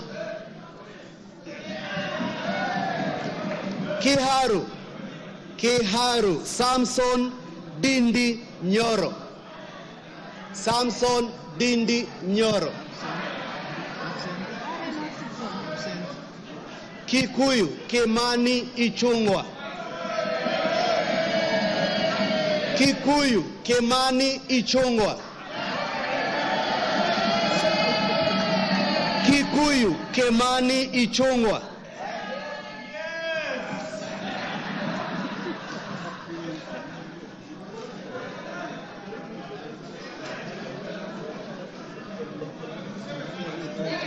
Kilgoris Sunkuli Julius Lekaken.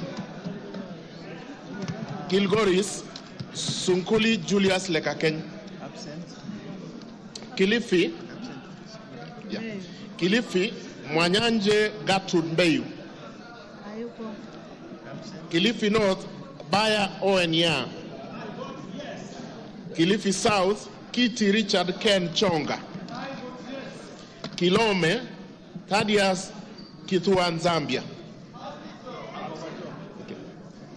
Kimilili Mutua Didmas Wekesa Baraza. Kiminini Bisau Morris Kakai. Kinango Rai Samuel Gonzi. Kinangop Tuku Zakari Kwenya. Kipipiri Wanjiko Mohia. I repeat, Tuku Zakari Kwenya. Thank you. Kipipiri Wanjiko Mohia. Kipkelion East Joseph Kimutai Cherorot. Kipkelion West Hilary Kiplangat Koske. Kirinyaga Jane Jerry Maina. Kirinyaga Central Joseph Gashoki Getari. Kisauni Rashid Juma Bedzimba. Kisii Donya Doris Aburi.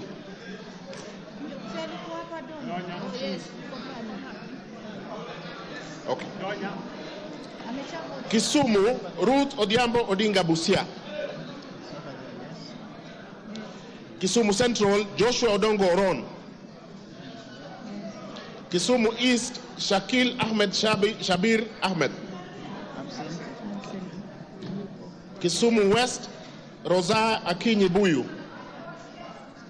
Kitui Irene Mudhoni Kasalu.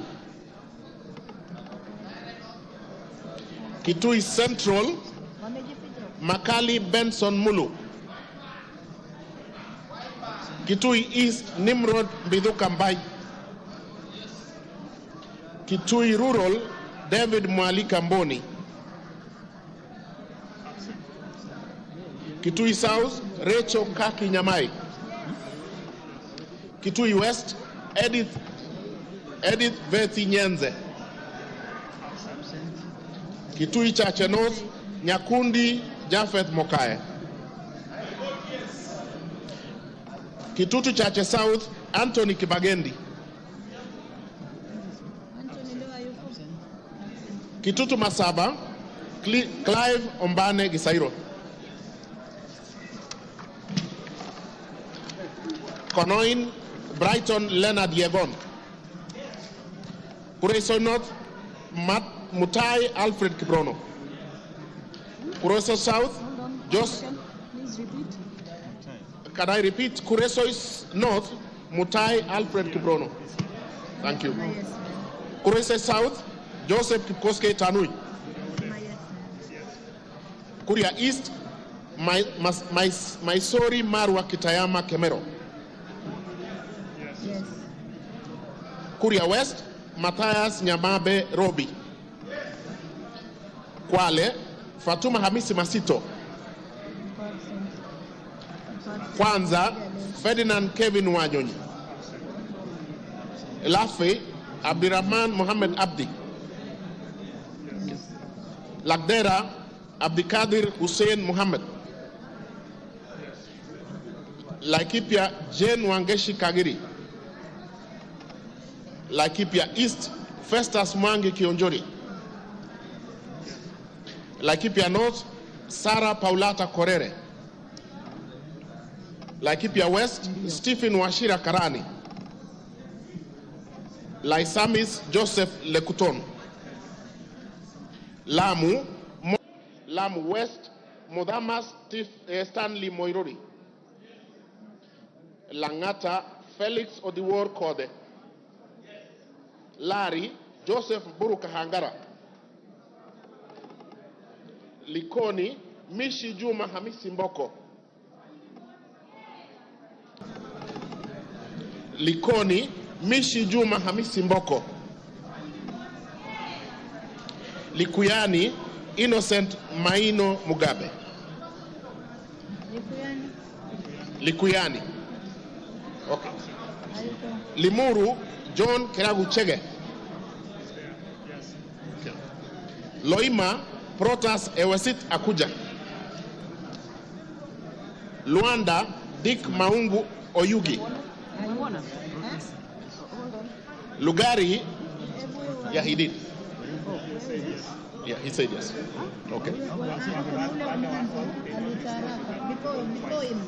Okay. So do we repeat? Yes. Dick Maungu Oyugi, Luanda. Okay.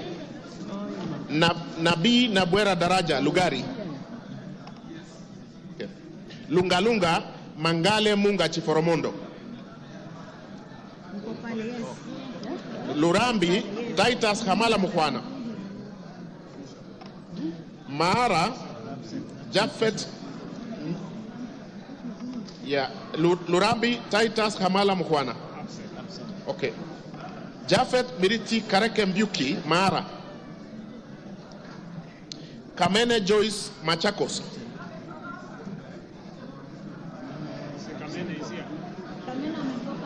Machakos Town, Caleb Mutiso Mule.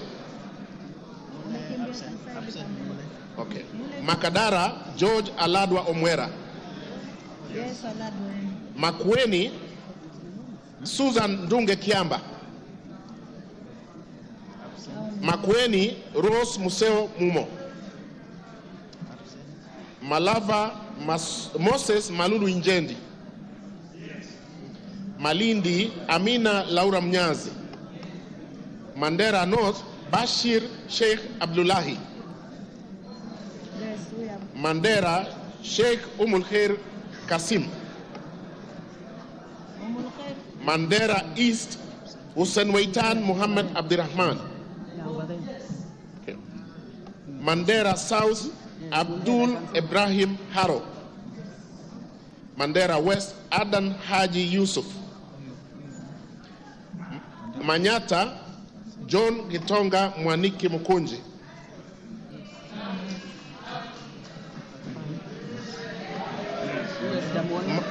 Maragwa, Mary Wamaua Waidera Njoroge. Okay.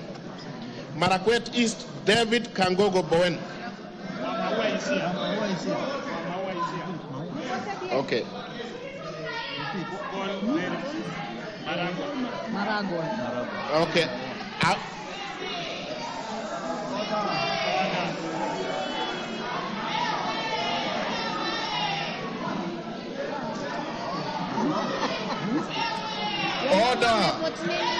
Order, members.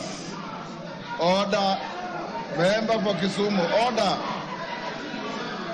Order.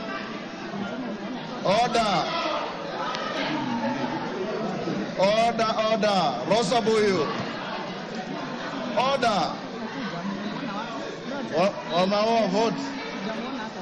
Call Wamaua. Okay. I will move to Marakwet West. Timothy Kipchumba Toroitich.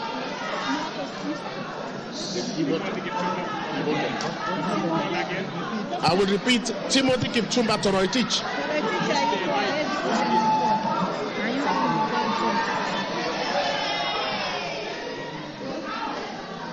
Order, Rosabu, you are out of order. Order.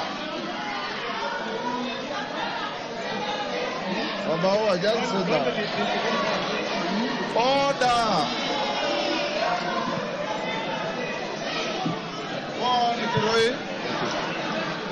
Timothy Kipchumba Toroitich, Marakwet West. Marsabit, Wako Naomi Jilo.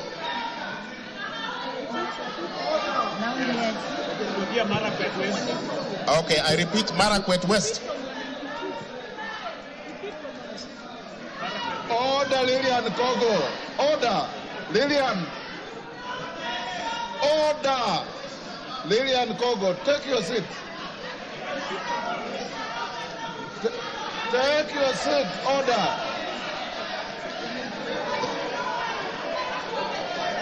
Go on. Marakwet East, David Kangogo Bowen. Thank you. Marakwet West, Timothy Kipchumba Toroitich. Marsabit, Naomi Jilo Wako.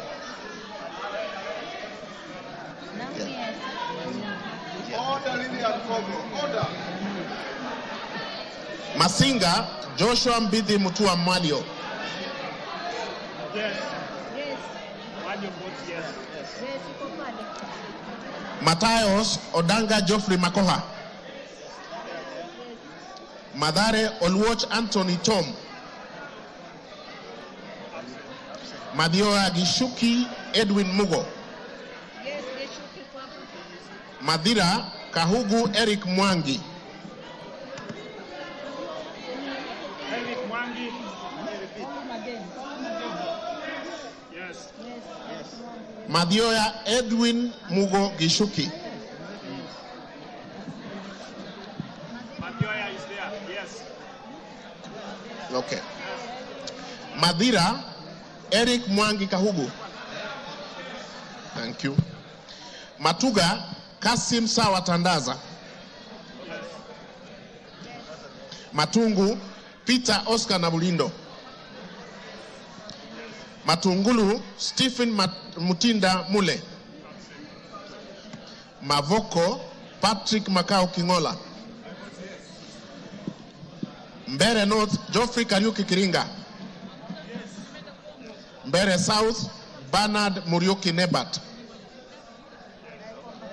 Mboni Nzioka Erastus Kevasu. Mboni Nzioka Erastus Kevasu. Okay. Meru Elizabeth Karambu Kailemia. Karambu Kailemia Meru. Migori Muhammad Fatuma Zainab. Mogotio Ruben Kiborek. Moiben Phyllis Chepkemo Barto. Molo Francis Kuria Kemani. Mombasa Zamzam Muhammad Chimba. I vote yes. Mosob Abraham Kipsang Kirwa. Moyale Guyo Wako Jalesa. Msambweni Salim Faisal Bader. Msambweni Salim Faisal Bader. Mount Elgon Fred Kapondi Chesebe. Muhoroni James Onyango Oyo. Mukurwaini Kawusha John Philip Geshohi. Mumias East Peter Kalerwa Salasia. Mumias West Johnson Manya Naika. Muranga Betty Njeri Maina. Mvita Mohamed Sud Machele.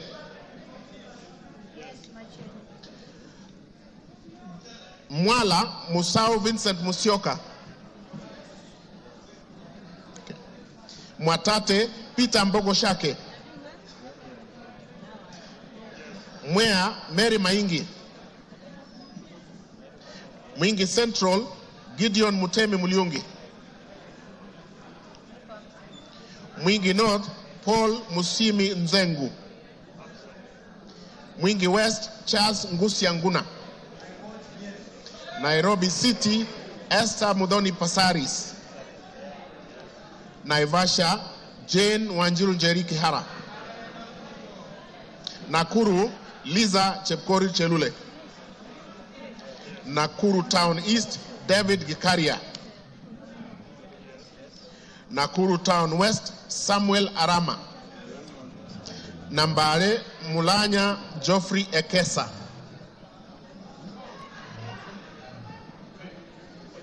Nambare Mulanya Geoffrey Ekesa.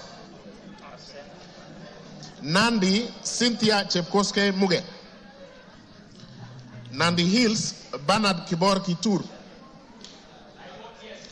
Narok Rebecca Nonaishi Tonke.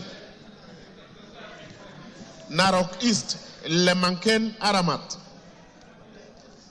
Narok North Agnes Mantaine Pareyo. Narok South Olentutu Kitilai. Okay. Narok West Gabriel Koshal Tongoyo. Navaholo Emmanuel Wangwe. Ndaragwa George Gachagua. Ndiwa Martin Peters Owino. I vote yes. Ndia George Masharia Kariuki. Njoro Charity Katambi Chepkwony. North Hor Ade Wario Guyo. North Imenti Rahim Dawood Abdul. North Mogrango Joash Nyamache Nyamoko. Nyakach Owor Joshua Aduma Owor. Nyakach. Nyali Muhammad Ali.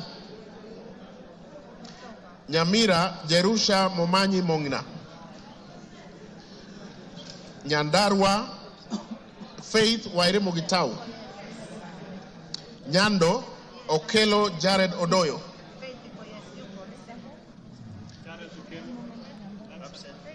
Jared Okelo Odoyo. Nyaribari Chache. Etari amevote. Nyaribari Chache Janda Zahir. Nyaribari Masaba Daniel Ogwoka Manduku. Nyatike Tombo ya Odege.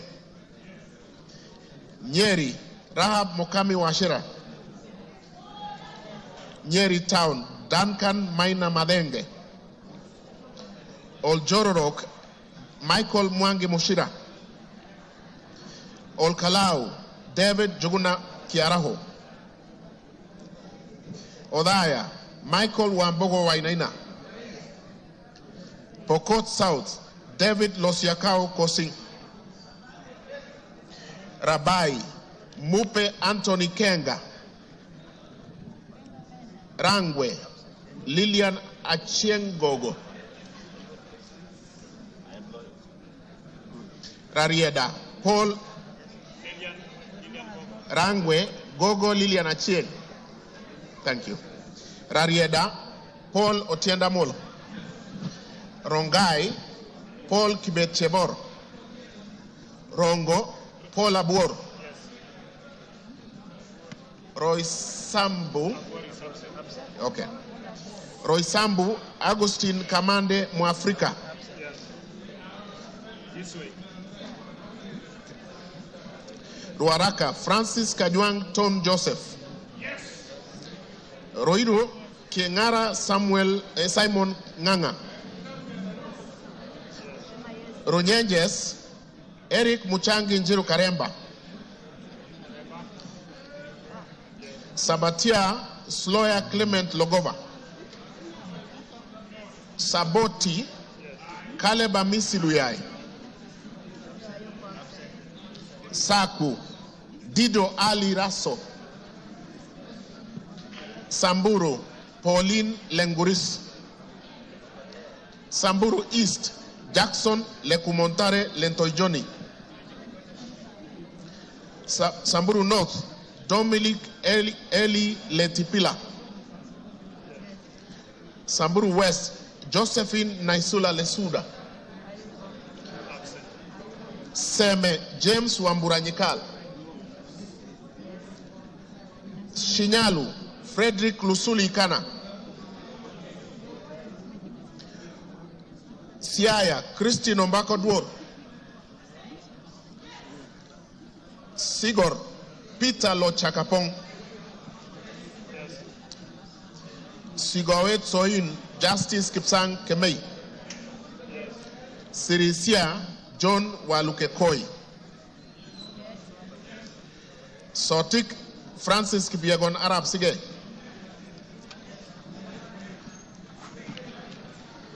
South Menti, Dr. Shadrach Mwiti Idenji.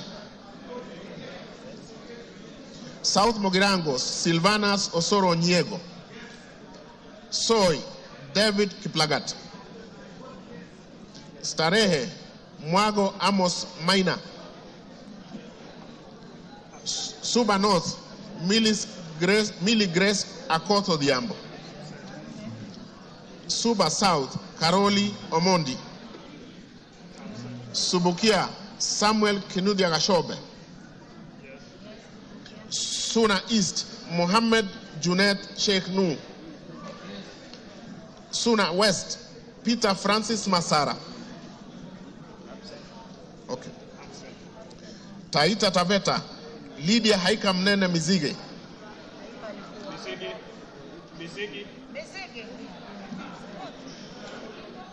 Okay. Tana River, Amina Dika Abdullahi. Tarbaj, Hussein Abdi Bare. Taveta, John Okano Bwire. Teso North, Edward Kaunya Oku. Yes. Teso South, Mary Emase Otucho. Tetu, Geoffrey Wandeto Mwangi.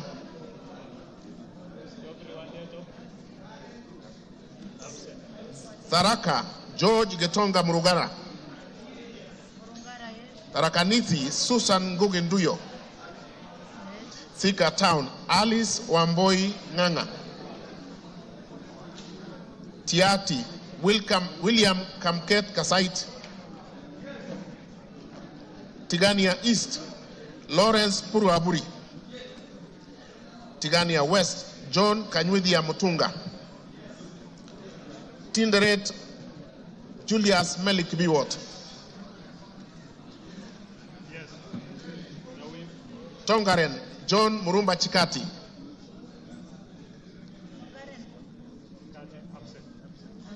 Transoia, Lillian Chebet Siyoy. Tarbo, Janet Chepkemboy Sitiene. Turkana, Cecilia Asinyen Nyetit. Turkana Central, Joseph Namuar Emate. Turkana East, Nicholas Gikolong. Turkana North, Paul Ekwom Nabuin. Turkana South, John Ariko Namoit. Turkana West, Daniel Epuyo Nanok. Wasingishu Gladys Jepkoske Boss. Ugenya David Omochieng. Uriri Mark Ogola Nyamita. Vihiga Kevai Ernest Ogesi Kagesi. Vihiga Beatrice Kahai Adagala. Voi Hamis Chome Abdi. Wajir Fatuma Abdi Jeho. Wajir East, Aden Dawood Mohammed. Wajir North, Ibrahim Abdi Sane.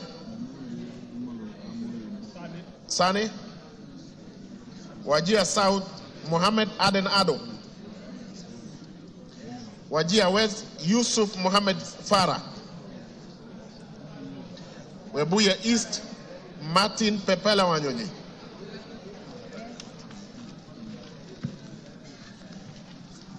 Webuye West, Daniel Wanyamasitati.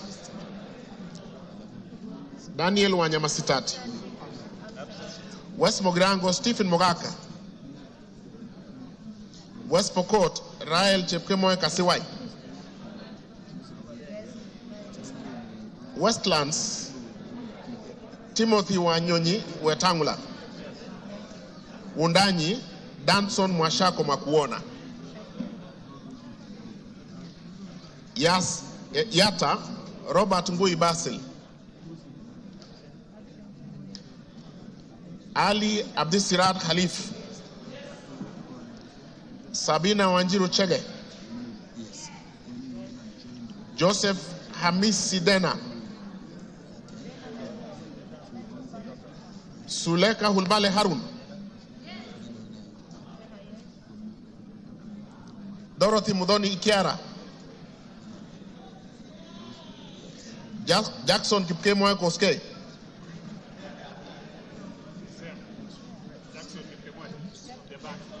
Jackson Kipkemwa Koske, Irene Nyakerario Mayaka, Umulher Harun Muhammad,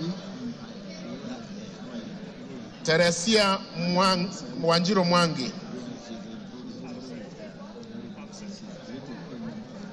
Abubakar Ahmed Talib,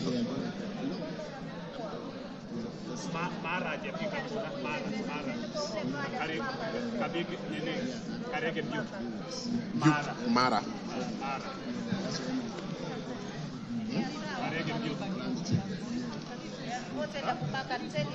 Yeah. Yes, yes. Yeah. Okay. And Mara.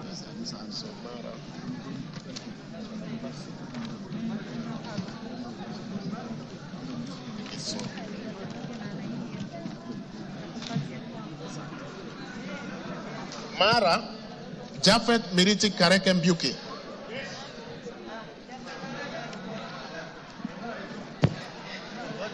Okay, we are done.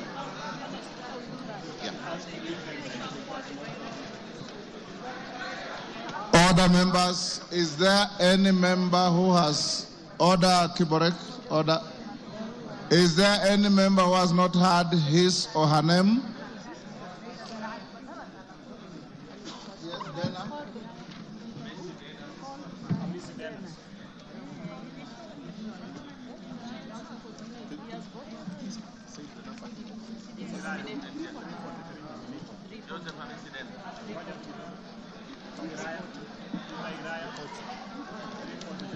Honorable members, is there any member? Yes, yes. Joseph Wainaina Iraya.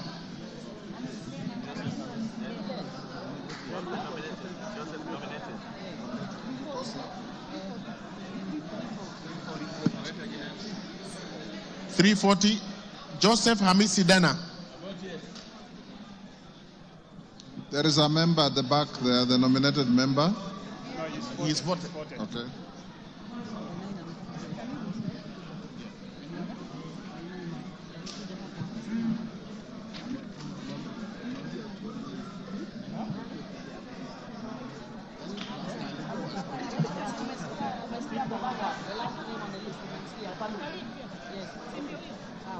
Honorable members, order, honorable members, is there any member who has not been called out on the roll call? No member.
Could the Honorable Member for Loima, Honorable Protas Ewesit Akuja, come to the front, please?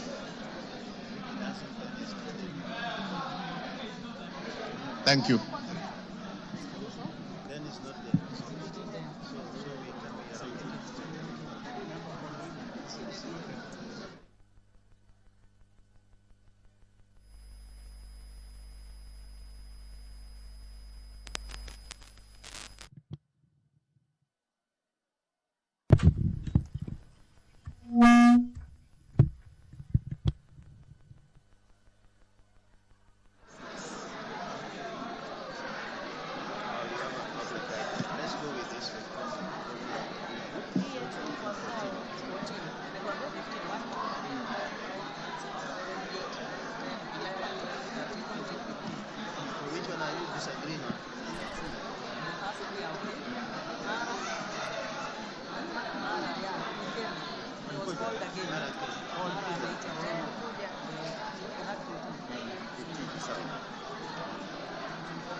Good afternoon. The members of Parliament have been voting for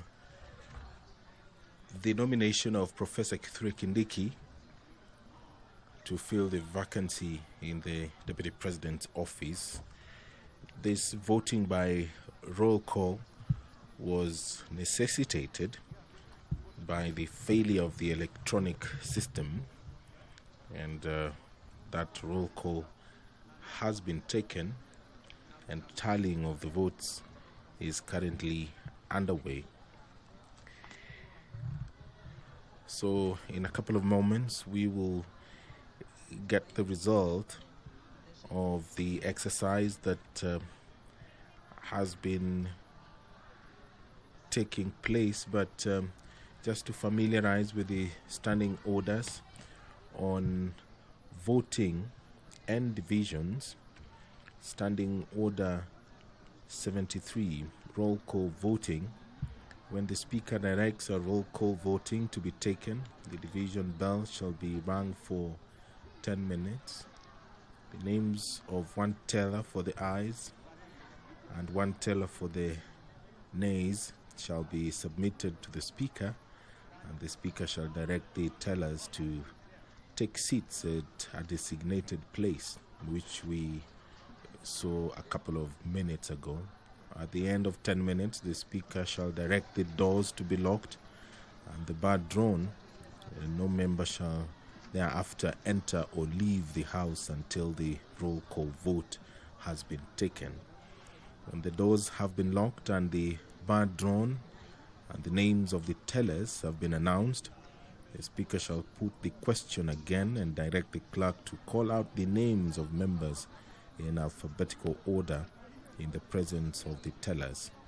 When called out, each member shall thereupon rise in his or her place and declare assent or dissent to the question in the following manner: I vote yes, or I vote no, or I abstain, or use appropriate Kenya Sign Language. That is according to Standing Order 73 of the National Assembly. After the clerk has read the last name in the division list, the tellers shall present the result of the roll call vote to the Speaker, who shall thereupon announce the result of the vote to the House. So we are waiting for that process to conclude. On your screen, you can see there's that activity taking place. The tellers are standing to the left of the screen. Just in front of the speaker is the Member of Parliament for Endebess, Honorable Dr. Robert Bukose, and the Member of Parliament for Ndewa constituency there on your screen, Honorable Owino, who is also a teller, and they are being assisted by the clerks.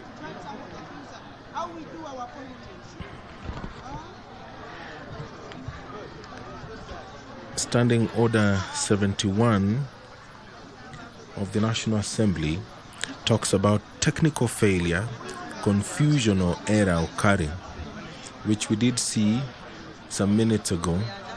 In the event of a technical failure, confusion or error occurring in the course of voting, which in the opinion of the Speaker cannot otherwise be corrected, the Speaker may direct the House to another round of electronic voting or proceed to a roll call voting. And all that we have seen today during this historic exercise for the National Assembly, where they are considering the nomination of Professor Kithure Kindiki, EGH, to fill the vacancy in the Deputy President's office. The professor currently serves as the Cabinet Secretary for Interior and National Administration, a role he has held since October 2022. But there was a brief moment between July 11th, 2024 and August 8th, 2024, when His Excellency the President dissolved his cabinet. But the former senator for Tharaka Nithi County was reappointed to the very docket that he had served and is currently serving the country in that capacity as the Cabinet Secretary for Interior. We will see the decision that is taken by the National Assembly this afternoon.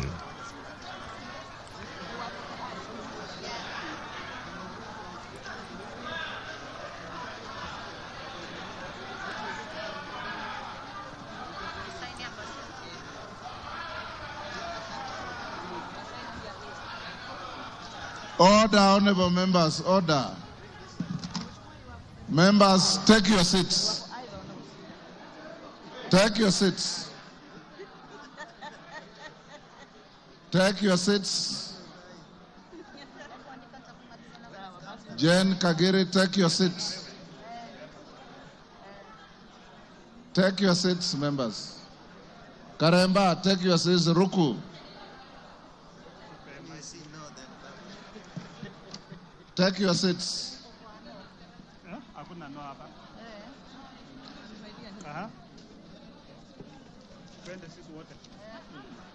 Take your seats.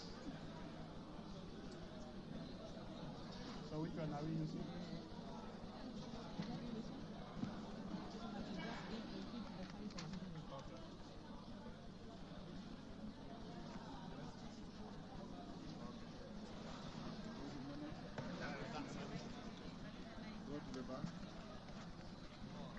Tell us, go to the bar.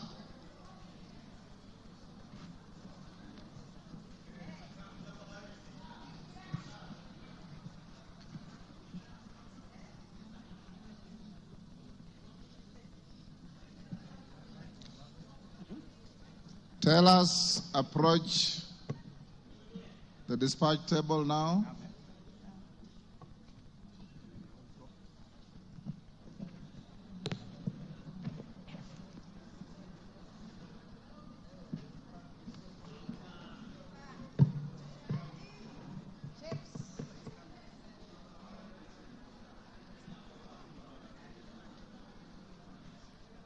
Who is your team leader, Bukose?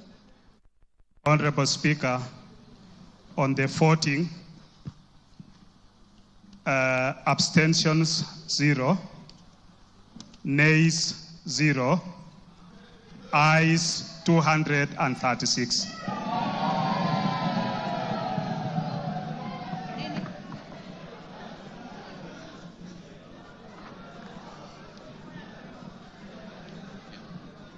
You have signed to the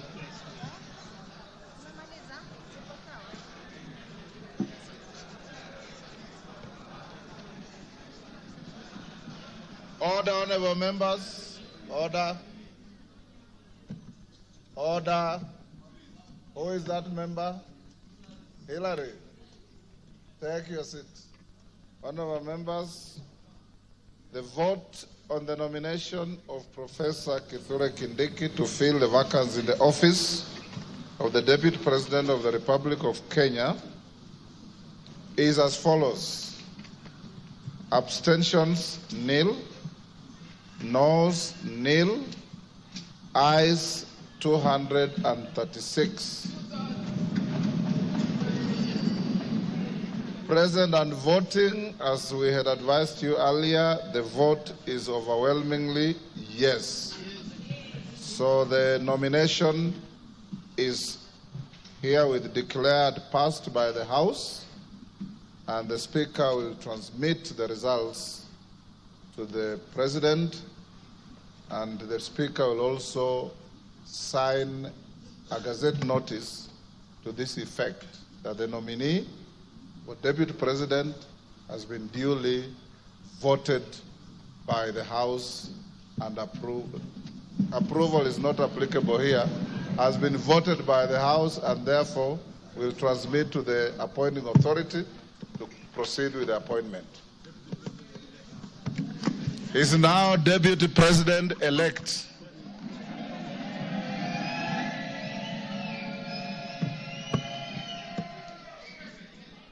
Members, having finished on the issue of the Deputy President-elect, it is now 1:54 p.m. and the House will adjourn until this afternoon at 2:30.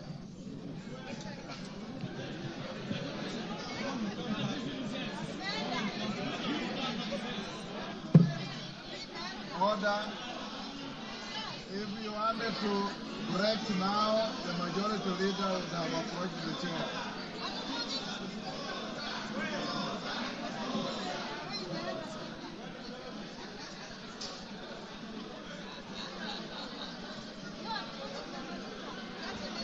You've been watching the proceedings in the National Assembly afternoon. As things stand, Professor Kithure Kindiki is the Deputy President-elect. This broadcast has been brought to you by the Parliamentary Broadcast.